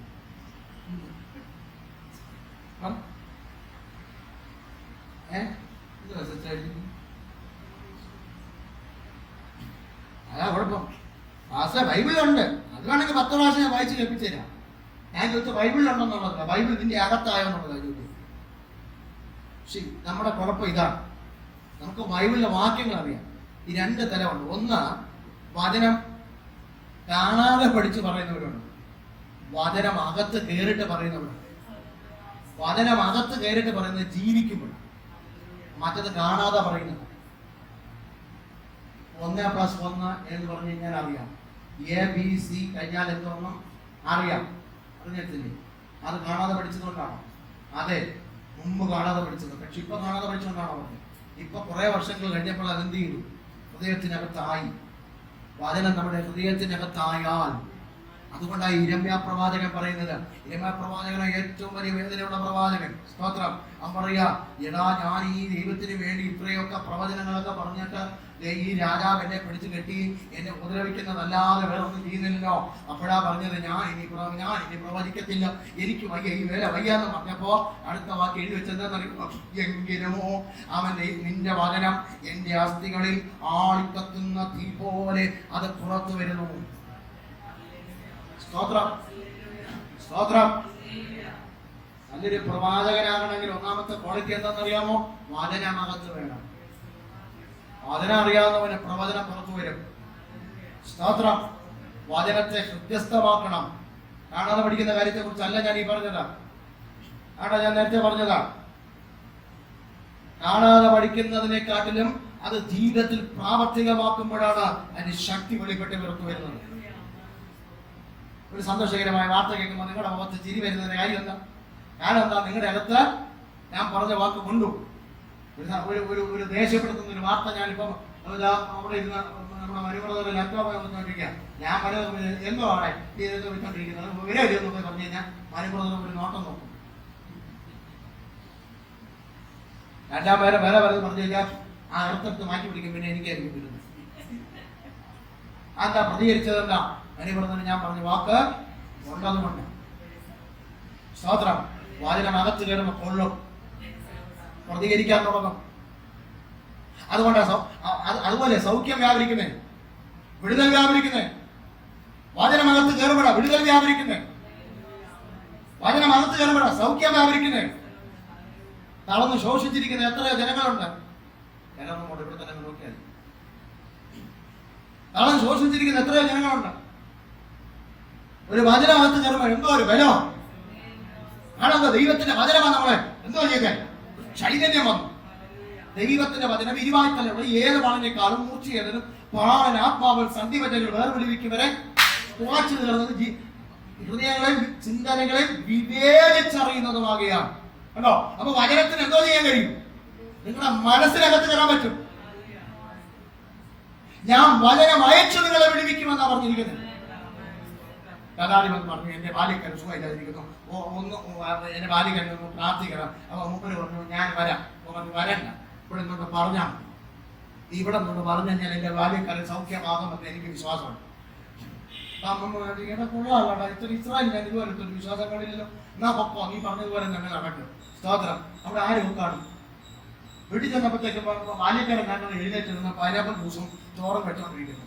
നേരത്തെ ആരോഗ്യം വീണ്ടെടുത്തു. എന്താ കാര്യം? എന്താ? വാചനം അയച്ച് ഞാൻ നിന്നെ സൗഖ്യമാക്കും. സ്തോത്രം. ഭയങ്കര ഇഷ്ടമാണ് വാക്യം. വചനം അയച്ച് ഞാൻ നിന്നെ സൗഖ്യമാണ്. അയക്കുന്നവൻ ഇന്നലെ കത്ത് എഴുതിയിട്ടുള്ളവരുണ്ടല്ലോ, ഇല്ലേ? ഇല്ലേ? SMS അയക്കുന്നവരുണ്ടല്ലോ. SMS അയച്ചു കഴിഞ്ഞാൽ എത്ര നേരം കൊണ്ടിട്ടുണ്ട്? SMS അയച്ചു കഴിഞ്ഞാൽ എത്ര മിനിറ്റ്? പല SMS പോയതല്ലേ? ഇല്ലേ? SMS അയച്ചു കഴിഞ്ഞാൽ എപ്പോൾ എത്ര നേരം കൊണ്ട് കിട്ടും? പെട്ടെന്ന് കിട്ടും. പെട്ടെന്ന് കിട്ടുമെന്ന് പറഞ്ഞ് പണ്ടില്ലെന്നെ അയച്ചപ്പോ ടെക്നോളജി കൂടിയപ്പോ പെട്ടെന്ന് കിട്ടും. ഇതുവരെ ചില വിശ്വാസികൾ ചിലത് പെട്ടെന്ന് കിട്ടും, ചിലത് താമസിച്ചു, ചിലത് ഇന്ന് ഇൻഡന്റ് പോലെ ഇരിക്കും. SMS അയച്ചു കഴിഞ്ഞാൽ പെട്ടെന്ന് കിട്ടും. സ്തോത്രം. ആ ഒരു ബന്ധത്തിലേക്ക് വേണം. വചനം അയച്ചു കഴിഞ്ഞാൽ ഇൻസ്റ്റന്റ് ആയിട്ട്. വേറൊരു വാലിക്കനുണ്ട്, അവൻ ചെന്നപ്പോഴത്തേനും കർത്താവ് പറഞ്ഞു, എന്തിനാ വന്നത്? ഓക്കെയുണ്ട്, അതുകൊണ്ട് ഒന്ന് വരാമോ? തമ്പുരാൻ പറഞ്ഞു, ഈ ജനം എല്ലാം ഇതിനു വേണ്ടി നടക്കുന്നവരാ, ഇത് കണ്ടല്ലാതെ നിങ്ങൾ വിശ്വസിക്കും. എന്നാലും പൊക്കോ, സൗഖ്യം വയ്ക്കും, പൊക്കോ നോക്കി. ഇവൻ തിരിച്ചു പോയി. ആ പോകുന്ന വഴിക്ക് എന്നെ വേറെ ചെല്ലും എല്ലാം കണ്ടു. എന്താടാ സാറേ, ഇന്നലെ നിങ്ങളുടെ മകൻ സൗഖ്യമായി കേട്ടോ. എപ്പോഴായിരുന്നടാ? ഇന്നലെ 7 മണിക്കായിരുന്നു സാറേ. അവൻ നോക്കിയപ്പോ ശരിയാ, ഇന്നലെ 7 മണിക്കായിരുന്നു അവിടെ വെച്ച് പറഞ്ഞു. ആ പറഞ്ഞ മാത്രയിൽ തന്നെ അങ്ങ് ദൂരത്തുള്ള ഒരു വ്യക്തിക്ക് സൗഖ്യം ലഭിച്ചെങ്കിൽ രക്ഷിക്കപ്പെട്ട, സ്നാനപ്പെട്ട, പരിശുദ്ധാത്മാവിനെ പ്രാപിച്ച, ഗ്ലോറി ഗ്ലോറി ഗ്ലോറി പറയുന്ന, അന്യഭാഷ പറയുന്ന നിങ്ങളോട് ഞാൻ ചോദിക്കുക, നിങ്ങൾ പറയുന്ന വചനത്തിന് ഞൊടി നേരത്തിനുള്ളിൽ ക്രിയ ചെയ്യാൻ കഴിയത്തില്ലേ? ചെയ്യുമെന്ന് ഉറപ്പുണ്ടെങ്കിൽ സ്തോത്രം പറഞ്ഞാട്ട്. ഹല്ലേലൂയ. നമ്മൾ പറയുന്നത് വചനം മാറ്റിവെച്ചുള്ള പ്രാർത്ഥന വേണ്ട കേട്ടോ. വചനം മാറ്റിവെച്ച് ഒരു പ്രാർത്ഥന നിന്റെ പ്രാർത്ഥന ഏകത്തിൽ വചനത്തോട് കൂടി പ്രാർത്ഥിക്കും. വചനം ശക്തമേറിയതാണ്. വചനത്തിന് മാത്രമേ ക്രിയ ചെയ്യാൻ പറ്റത്തുള്ളൂ. സ്തോത്രം. അതാണ്ടോ ഒരുത്തൻ അവിടെ നിൽക്കുക, അവനെല്ലാം നോക്കി അപ്പൊ ഒരു അതിന് വെച്ചിരിക്കുന്ന കൊണ്ടാ പറ്റാത്ത. അപ്പൊ ചെന്നാമൻ അതൊന്ന് പൊളിച്ചതാ. പക്ഷെ എന്ത് ചെയ്യരുത്? ശരീരത്തെ മാത്രം തൊടണം. നിങ്ങൾക്ക് അറിയാമല്ലോ, എല്ലാം കഷ്ടപ്പെട്ടു, മക്കള് പോയി, കുടുംബത്തിലുള്ള സാഹചര്യം കഷ്ടപ്പെട്ടു. ആ ഭാഗം വിശദീകരിക്കുന്നില്ല, എല്ലാം പോയി. അവസാനം രണ്ടാമത് വീണ്ടും അവൻ വന്നു. വീണ്ടും വന്നപ്പോഴവൻ ചോദിച്ചേ, അപ്പൊ അന്ന് ഇങ്ങനെ ഇരിക്കുന്നു, സ്തോത്രം, എന്റെ മകൻ വേറെ ഒന്നും ചെയ്തില്ലല്ലോ, സ്തോത്രം, കണ്ടോ അവൻ എങ്ങനെ ഇരിക്കുന്നു നോക്കണം. അപ്പോഴാ പറഞ്ഞത്, ത്വക്കിന് പകരം ത്വക്ക്. ശരീരത്തെ സ്നേഹിക്കുന്നവൻ ആരുണ്ട്? ശരീരത്തെ ഒന്ന് തൊട്ട് നോക്കാം, അപ്പൊ വിവരം അറിയാം. സ്തോത്രം. ഇപ്പോഴിരിക്കുന്ന ഞാൻ നിങ്ങളോട് ചോദിക്കുകയാണ്, നമ്മുടെയൊക്കെ ശരീരത്തെ തൊട്ടാൽ നമ്മൾ ദൈവത്തോട് എങ്ങനെയായിരിക്കും പിന്നെ പ്രതികരിക്കുന്നത്? 5 ദിവസം കാലെടുക്കാൻ വയ്യ. 6ന്റെ അന്ന് എന്തോ ആയിരിക്കും പ്രാർത്ഥന. കോട്ടെ 6ന്റെ അന്ന് റോബർട്ട് പാസ്ലി വിളിച്ചു, പ്രാർത്ഥിച്ചിട്ട് സൗഖ്യമായില്ല. 7ാമത്തെ ദിവസം നിങ്ങൾ എന്തോ ചെയ്യും? എന്തോ ചെയ്യും? ആശുപത്രി പോകാം. ശരിയാ, 7ാമത്തെ ദിവസം വരെ പോകത്തില്ലെന്നേ. ഇപ്പോൾ ഉള്ള വിടുതലെല്ലാം ആശുപത്രിയിൽ ആദ്യം പോയച്ച് ഡോക്ടർ അടുത്ത് പറയും, സുഖമില്ല, കാലെടുക്കാൻ വയ്യ. അപ്പൊ ഡോക്ടർ 2 ഇഞ്ചക്ഷൻ കൊടുക്കും. ഇഞ്ചക്ഷൻ കൊടുക്കുമ്പോഴത്തേക്കും അതിൽ കുറയുന്നില്ല. പിന്നെ വേറൊരു പോകും, അതും പഠിച്ചിട്ട് കുറയുന്നില്ല. പിന്നെ അവസാനം വരും, റോബർട്ട് പാസ്റ്റർ ഫ്രീ ആണോ, ഒന്ന് വീട് വരെ വരുമോ, എന്തിനാ അതിന്റെ കാലിന് വലിയ പ്രയാസം. ആദ്യം 2 ദിവസം പോയതൊന്നും പറയത്തില്ല, ആശുപത്രി പോയ കേസൊന്നും പറയത്തില്ല. ഇതെല്ലാം കഴിഞ്ഞിട്ട് വന്ന് പറയും, അത് ആരോടുള്ള ദൂരായിരുന്നു. സ്വതന്ത്രം പറഞ്ഞാൽ എല്ലാം കഴിഞ്ഞിട്ട് വരും. ആശ്രയം ഒന്ന് പ്രാർത്ഥിക്കണം. എന്താ കാര്യം? എന്താ? എനിക്ക് വലിയ പെടലിക്ക് ഒരു വലിയ കൊടുത്തായി പോയി, അതിന്റെ കാലിന് വലിയ വേദനയായി പോയി. എന്താണെന്നറിയത്തില്ല, എന്റെ കുടലിന് വലിയ വേദനയായി പോയി. സ്വതന്ത്രം. ഇപ്പൊ എനിക്ക് ചിക്രമ കൂടിയത് കൊണ്ട് ഞാൻ ചോദിക്കും, ആശുപത്രി വരെ പോയായിരുന്നോ? ആശുപത്രിയിൽ നിന്ന് പോയി ചെക്കപ്പ് ചെയ്യാത്തതുണ്ട്. ഞാൻ അങ്ങനെ ചോദിക്കാൻ കാരണമുണ്ട്, ഇത് നിങ്ങളുടെ ഉള്ള അറിയാൻ വേണ്ടിയിട്ട്. പിന്നെ എല്ലാം ദൈവം വെളിപ്പെടുത്തുമെന്ന് പറഞ്ഞാൽ പൗലോസ് പറഞ്ഞില്ല, പ്രായമായ ആൾക്കാരാണല്ലോ ചിലതൊക്കെ വെളിപ്പെടുത്തി. സ്വതന്ത്രം വന്നില്ല. അപ്പൊ ചോദിക്കും, നിങ്ങൾ ആശുപത്രി വല്ല പോയി ഒന്ന് ടെസ്റ്റ് ചെയ്യാത്തതെന്ന് ചോദിക്കുമ്പോഴത്തേക്ക് അപ്പോഴും പറയും, സത്യമായിട്ട് ഭാഷ ഞാൻ ചെക്ക് ചെയ്തു, പക്ഷെ അതിനകത്ത് സംഭവം ഡോക്ടർ പറഞ്ഞിരിക്കുന്നത് എന്തോ ഒരു അതുവരെ പറയത്തില്ല. എന്നാലും പാസ്റ്റർ പ്രാർത്ഥിക്കും, ഞാൻ നാളെ ആശുപത്രിയിൽ ചെക്കപ്പിന് പോകാനിരിക്കുക, പാസ്റ്റർ പ്രാർത്ഥിക്കും, ദൈവം അത്ഭുതം ചെയ്യും. ആരോ എങ്ങാണ്ടാ പറയുന്നത് കേട്ടോ, ഒരു ആശുപത്രിയിൽ ഒരു കേസ് കെട്ടുന്നത്. അപ്പൊ ആശുപത്രിയിൽ രോഗി കിടക്കുക, ഒരു ദേവസ്വം പോയി ആശുപത്രിയിൽ രോഗിക്ക് വേണ്ടി പ്രാർത്ഥിക്കുക. കർത്താവ് യേശുവിന്റെ നാമത്തിൽ പ്രാർത്ഥിക്കുന്നു. ഇവിടെ ഉള്ള എല്ലാ സ്റ്റാഫിനായി പ്രാർത്ഥിക്കുന്നു. ഇവിടെ ഓപ്പറേഷൻ ചെയ്ത് തിയേറ്ററിനായി പ്രാർത്ഥിക്കുന്നു. ഓപ്പറേഷൻ തിയേറ്ററിനകത്തുള്ള ആ ഡോക്ടറിന് വേണ്ടി പ്രാർത്ഥിക്കുന്നു. ഓപ്പറേഷൻ തിയേറ്ററിനകത്ത് നിൽക്കുന്ന നഴ്സിന് വേണ്ടി പ്രാർത്ഥിക്കുന്നു. കർത്താവ് നല്ല ചികിത്സ കിട്ടാൻ വേണ്ടി പ്രാർത്ഥിക്കുന്നു. കർത്താവ് അതിനകത്തുനിന്ന് സൗഖ്യത്തോടെ എഴുന്നേറ്റ് വരാൻ പ്രാർത്ഥിക്കുന്നു. കർത്താവ് ഞാനാ മറ്റായിരുന്നു സത്യത്തിൽ ഞാൻ പറഞ്ഞാൽ ഉപ്പായ ഊരി വെച്ചിട്ട് വല്ല പണിക്ക് പോയി ഇല്ല. ഡോക്ടർക്ക് സൗഖ്യം ബുദ്ധി കൊടുക്കാനല്ല, അല്ലെങ്കിൽ നമ്മൾ എന്തിനാ വിളിച്ചത്? സ്തോത്രം. ഇഷ്ടപ്പെട്ടാലും ഇഷ്ടപ്പെട്ടില്ലേലും ഞാൻ ഇങ്ങനെയൊക്കെ പറയത്തുള്ളൂ. സ്തോത്രം. എനിക്ക് തിയറി ഉണ്ട്. സ്തോത്രം. ആ തിയറി എനിക്ക് സ്വന്തമായിട്ട് കിട്ടിയതല്ല, ഇതിനകത്തുനിന്ന് കിട്ടിയത്. സ്തോത്രം. അതുകൊണ്ട് ഞാൻ നിങ്ങളത് പറയാം, ഏതെങ്കിലും രോഗി ആശുപത്രി കിടക്കണമെങ്കിൽ ഡോക്ടറിന് വേണ്ടി പ്രാർത്ഥിക്കരുത്. നല്ല മരുന്ന് കൊടുക്കാൻ മറക്കരുത്. സമയത്തിന് കൊടുക്കണേ. പ്രാർത്ഥിക്കരുത്. യേശുവിന്റെ നാമത്തിൽ ആ മനുഷ്യനെ എഴുന്നേക്കാൻ വേണ്ടി പ്രാർത്ഥിക്കണം. നടക്കുന്ന നഴ്സുമാരൊക്കെ ഞെട്ടട്ടെ. ആരും ഞെട്ടുന്നില്ല. സ്വോത്രം പറഞ്ഞ സ്വോത്രം പറഞ്ഞാൽ നിങ്ങൾ ആരും കിടക്കുന്ന കാണാൻ എനിക്ക് ഇടവരുത്. സ്വോത്രം. ഈ വചനം കേട്ടിട്ട് കിടക്കുന്ന ആരും കാണരുത്. അപ്പൊ താണ്ടവാദിക്കുന്നു. ശരീരത്തിന്റെ പകരം ശരീരത്തെ ഒന്ന് തൊട്ട് നോക്കാൻ. ശരീരത്തെ തൊട്ടാൽ ഏവനായിരുന്നാലും ശരി, 2-3 ദിവസം നിന്നെ സൂചിക്കും, 3 ദിനം നിന്നെ പണി പറയും. തൊട്ട് നോക്കും എന്നാ പിന്നെ എന്താ? പക്ഷെ ജീവനെ മാത്രം എന്ത് ചെയ്യരുത്, തൊട്ട് പോകാൻ. എല്ലാം അതിൽ എഴുതിയിരിക്കുന്ന വാക്ക്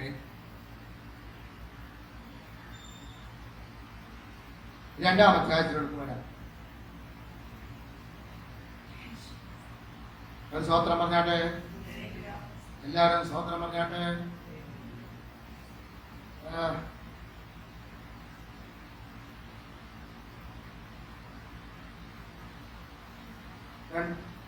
രണ്ടാം അധ്യായത്തിന്റെ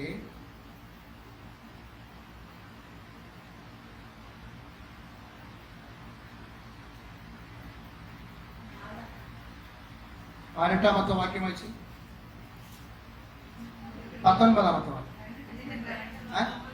അപ്പൊ ഒന്നില്ലേ? ആണോ? 19-ാമത്തെ വാക്യം.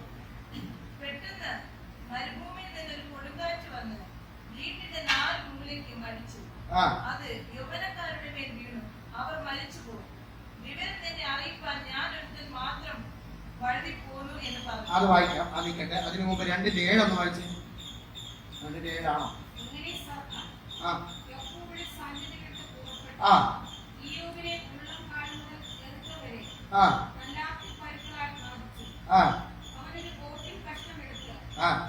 അത്രേ ഉള്ളൂ സിസ്റ്ററെ, അത്രേ ഉള്ളൂ. ഒന്നുകൂടെ വായിക്കും.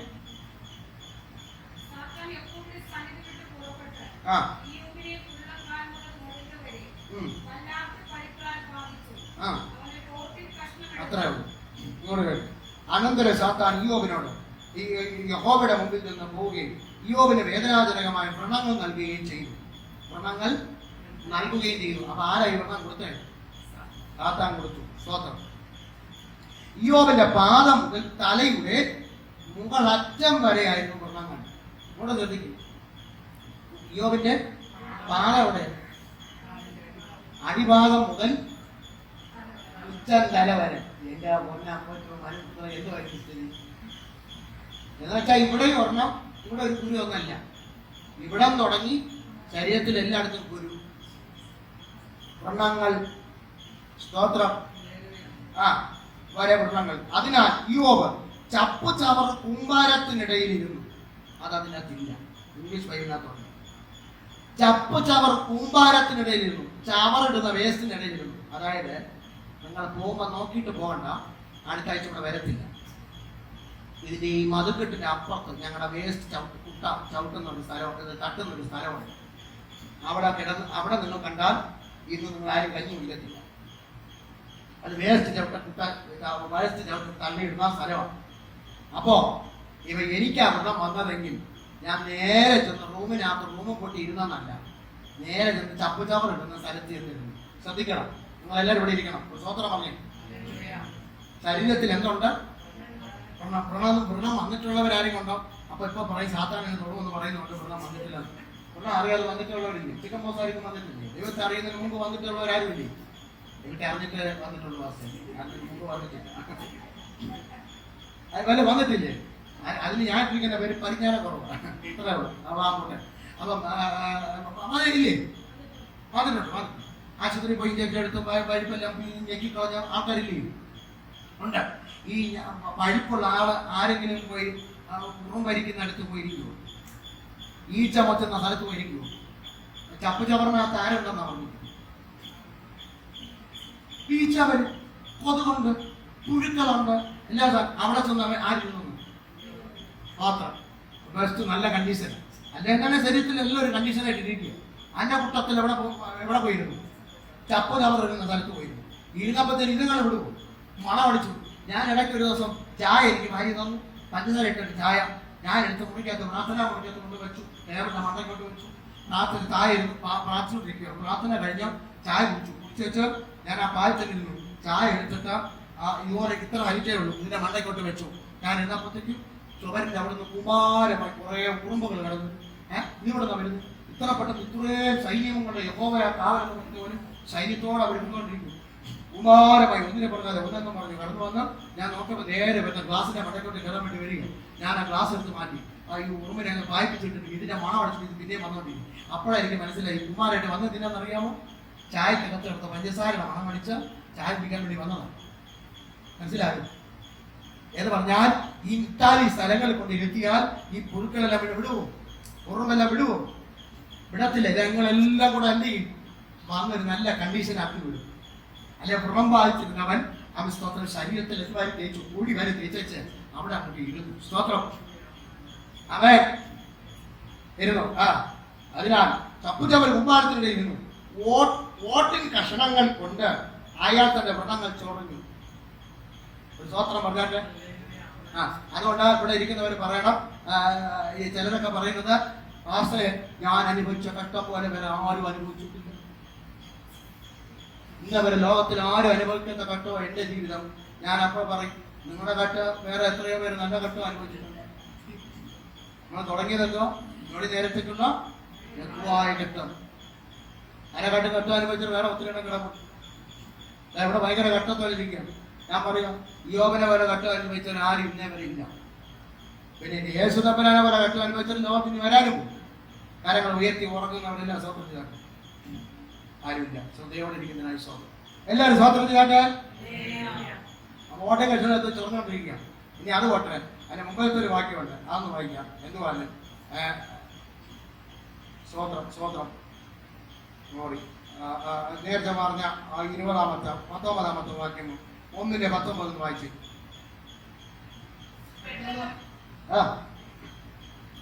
അയച്ചോ? പെട്ടെന്ന് മരുഭൂമിയിൽ നിന്ന് ഒരു കൊടുങ്കാറ്റ് വന്നു, വീടിന്റെ 4 മൂലയ്ക്കും അടിച്ചു. അത് യമനക്കാരുടെ മേൽ വീണു, അവർ മരിച്ചുപോയി. വിവരം നിന്നെ അറിയിക്കാൻ ഞാനല്ലാതെ വേറെ ആരും വന്നിട്ടില്ല. അപ്പോൾ ഇയ്യോബ് എഴുന്നേറ്റ് വസ്ത്രം കീറി തല ചിലച്ചു, സാഷ്ടാംഗം വീണ് നമസ്കരിച്ചു.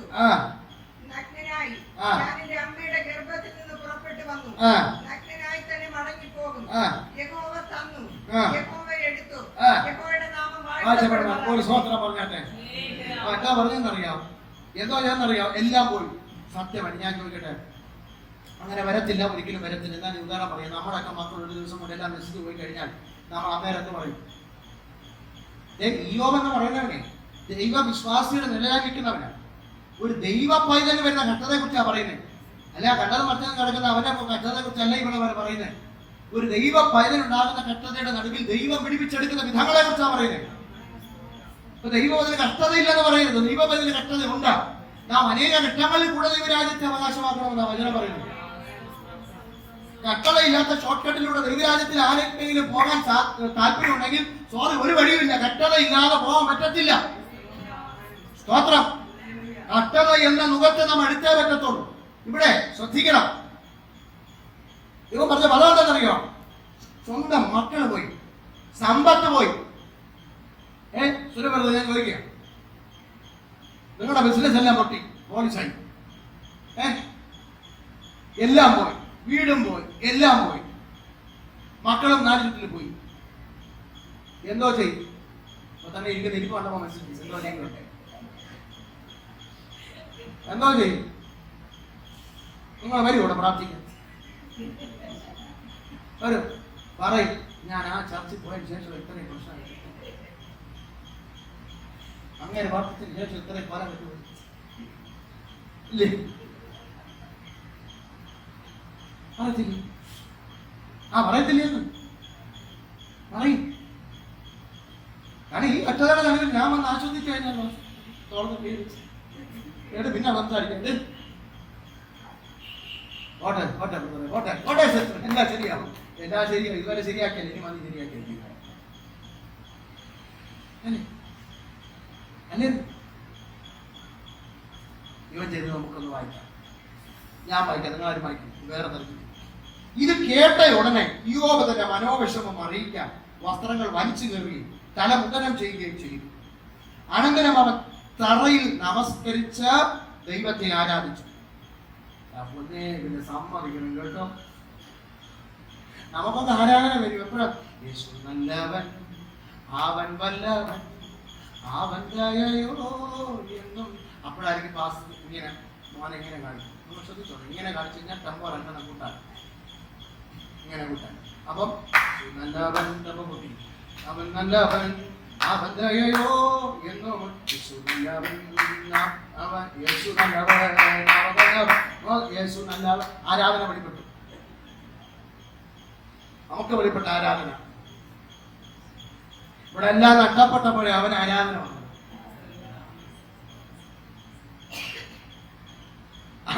അവൻ തറയിൽ കിടന്ന് ദൈവത്തെ അതിലെഴുതിയിരിക്കുന്ന നമസ്കരിച്ചു വന്നു. ഇംഗ്ലീഷിൽ വർഷിപ്പ് എന്നാ പറഞ്ഞു, ഇതിൽ ശരിക്കും ആരാധിച്ചു. എന്നിട്ട് പറഞ്ഞിരിക്കുന്ന ഈ ലോകത്തിലേക്ക് വന്നപ്പോൾ ഞാൻ നഗ്നനായിരുന്നു, എനിക്കൊന്നുമില്ലായിരുന്നു. മരിച്ച് ഈ ലോകം വിട്ടു പോകുമ്പോഴും ഞാൻ നഗ്നനും ഒന്നുമില്ലാത്തവനുമായിരിക്കും. യഹോവ തരുന്നു, യഹോവ തിരികെ എടുക്കുന്നു, യഹോവയുടെ നാമം വാഴ്ത്തപ്പെടട്ടെ. അപ്പോഴാണ് ശരിക്കും ഒരു വർഷിപ്പ് വന്നത്. അവൻ നിങ്ങൾ ശ്രദ്ധിക്കണം, യോബ് അങ്ങനെ ആയിരിക്കണം, അങ്ങനെ ആയിരിക്കും ചെയ്തത്. സ്വാതന്ത്ര്യം എല്ലാം നഷ്ടപ്പെട്ട് എല്ലാം പോയി, എല്ലാം കഴിഞ്ഞപ്പോഴത്തേക്ക് നമസ്കരിച്ചു, തറയിൽ കിടന്ന് നമസ്കരിച്ച് ആരാധിച്ചു. യേശു നല്ലവൻ, അവൻ നല്ലവൻ, അവൻ ദയയോ എന്നുമുള്ളത്. അപ്പോഴാ ഈ പാട്ട് കേട്ടോണ്ട് അമ്മച്ചി വെള്ളം വന്നത്. സവാരി ഓടി വന്നു. ആ സവാരി പറഞ്ഞ വാക്കുകൂടെ ഞാൻ വായിക്കാം, അതിന് രസമുണ്ട്. അതുകൊണ്ടാണ് സവാരി പറഞ്ഞ വാക്ക്.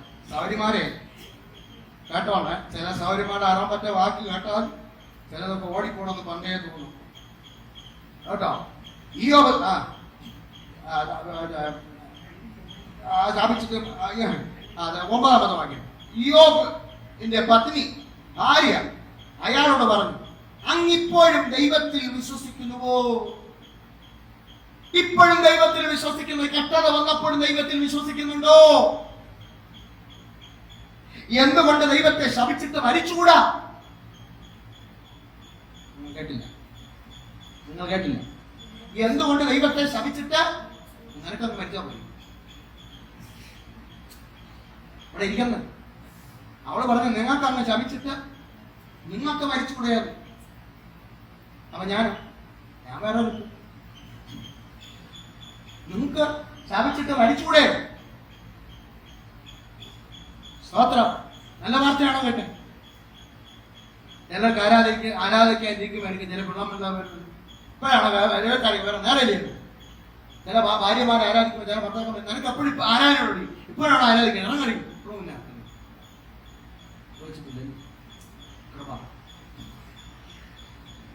സ്തോത്രം. അത് ആരോടുള്ള ദൂതായിരുന്നു. എപ്പോഴും മുറിയും പൊട്ടിയിരുന്ന അങ്ങേർക്ക് ഒരു ആരാധന മാത്രമേ ഉള്ളൂ, അവർക്കൊരു ആരാധന മാത്രമേ ഉള്ളൂ. അവരെന്തെല്ലാം കാര്യങ്ങൾ ഇവിടെ കിടക്കും. അതൊന്നും നേരെയാക്കാൻ വയ്യ. ഇവിടെ ഒക്കെ കുട്ടിയുള്ളൂ, അത് കൊട്ടി ഇരിക്കും. ഇപ്പൊ എല്ലാം കൊണ്ടുവരുന്നു. ഇപ്പൊ ആരോടോ പറയുന്ന ഒരു കാര്യമാണ് ഇന്ന് പകലിൽ ദൈവാത്മാവ് വിളിച്ചു പറയുന്നത്. സ്തോത്രം പറഞ്ഞാട്ടെ.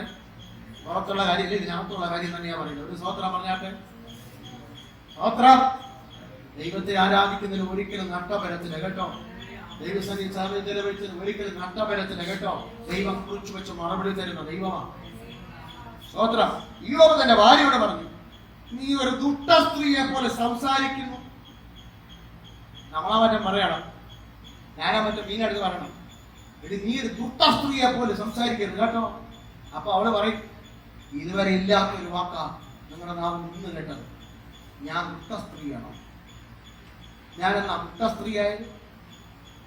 സ്തോത്രം. ജീവിതത്തിൽ സകലതും സമാപിച്ചെന്ന് വിചാരിച്ചിരുന്ന വേളയിൽ അവൻ ദൈവത്തെ ആരാധിച്ചു. ഇന്ന് പകൽ ഒരു കാര്യം ഓർക്കണം, നമ്മൾ കടന്നു പോകുന്ന യാത്രകൾ, നമ്മൾ കടന്നു പോകുന്ന പ്രതിസന്ധികൾ, ഇതൊന്നും ദൈവം അറിയാതെ അല്ല. സാമ്പത്തികമായി വളരെ ഇടിവിലാണ്. സാമ്പത്തിക മണ്ഡലം വളരെയധികം പ്രതിസന്ധിയിലൂടെ കടന്നു പോകുന്ന ഒരു തരമാണ്. പലർക്കും വർക്കുകളില്ലാതിരിക്കുന്നു, പലർക്കും ജോലി ചെയ്തിട്ട് ശമ്പളം കിട്ടാതിരിക്കുന്നു.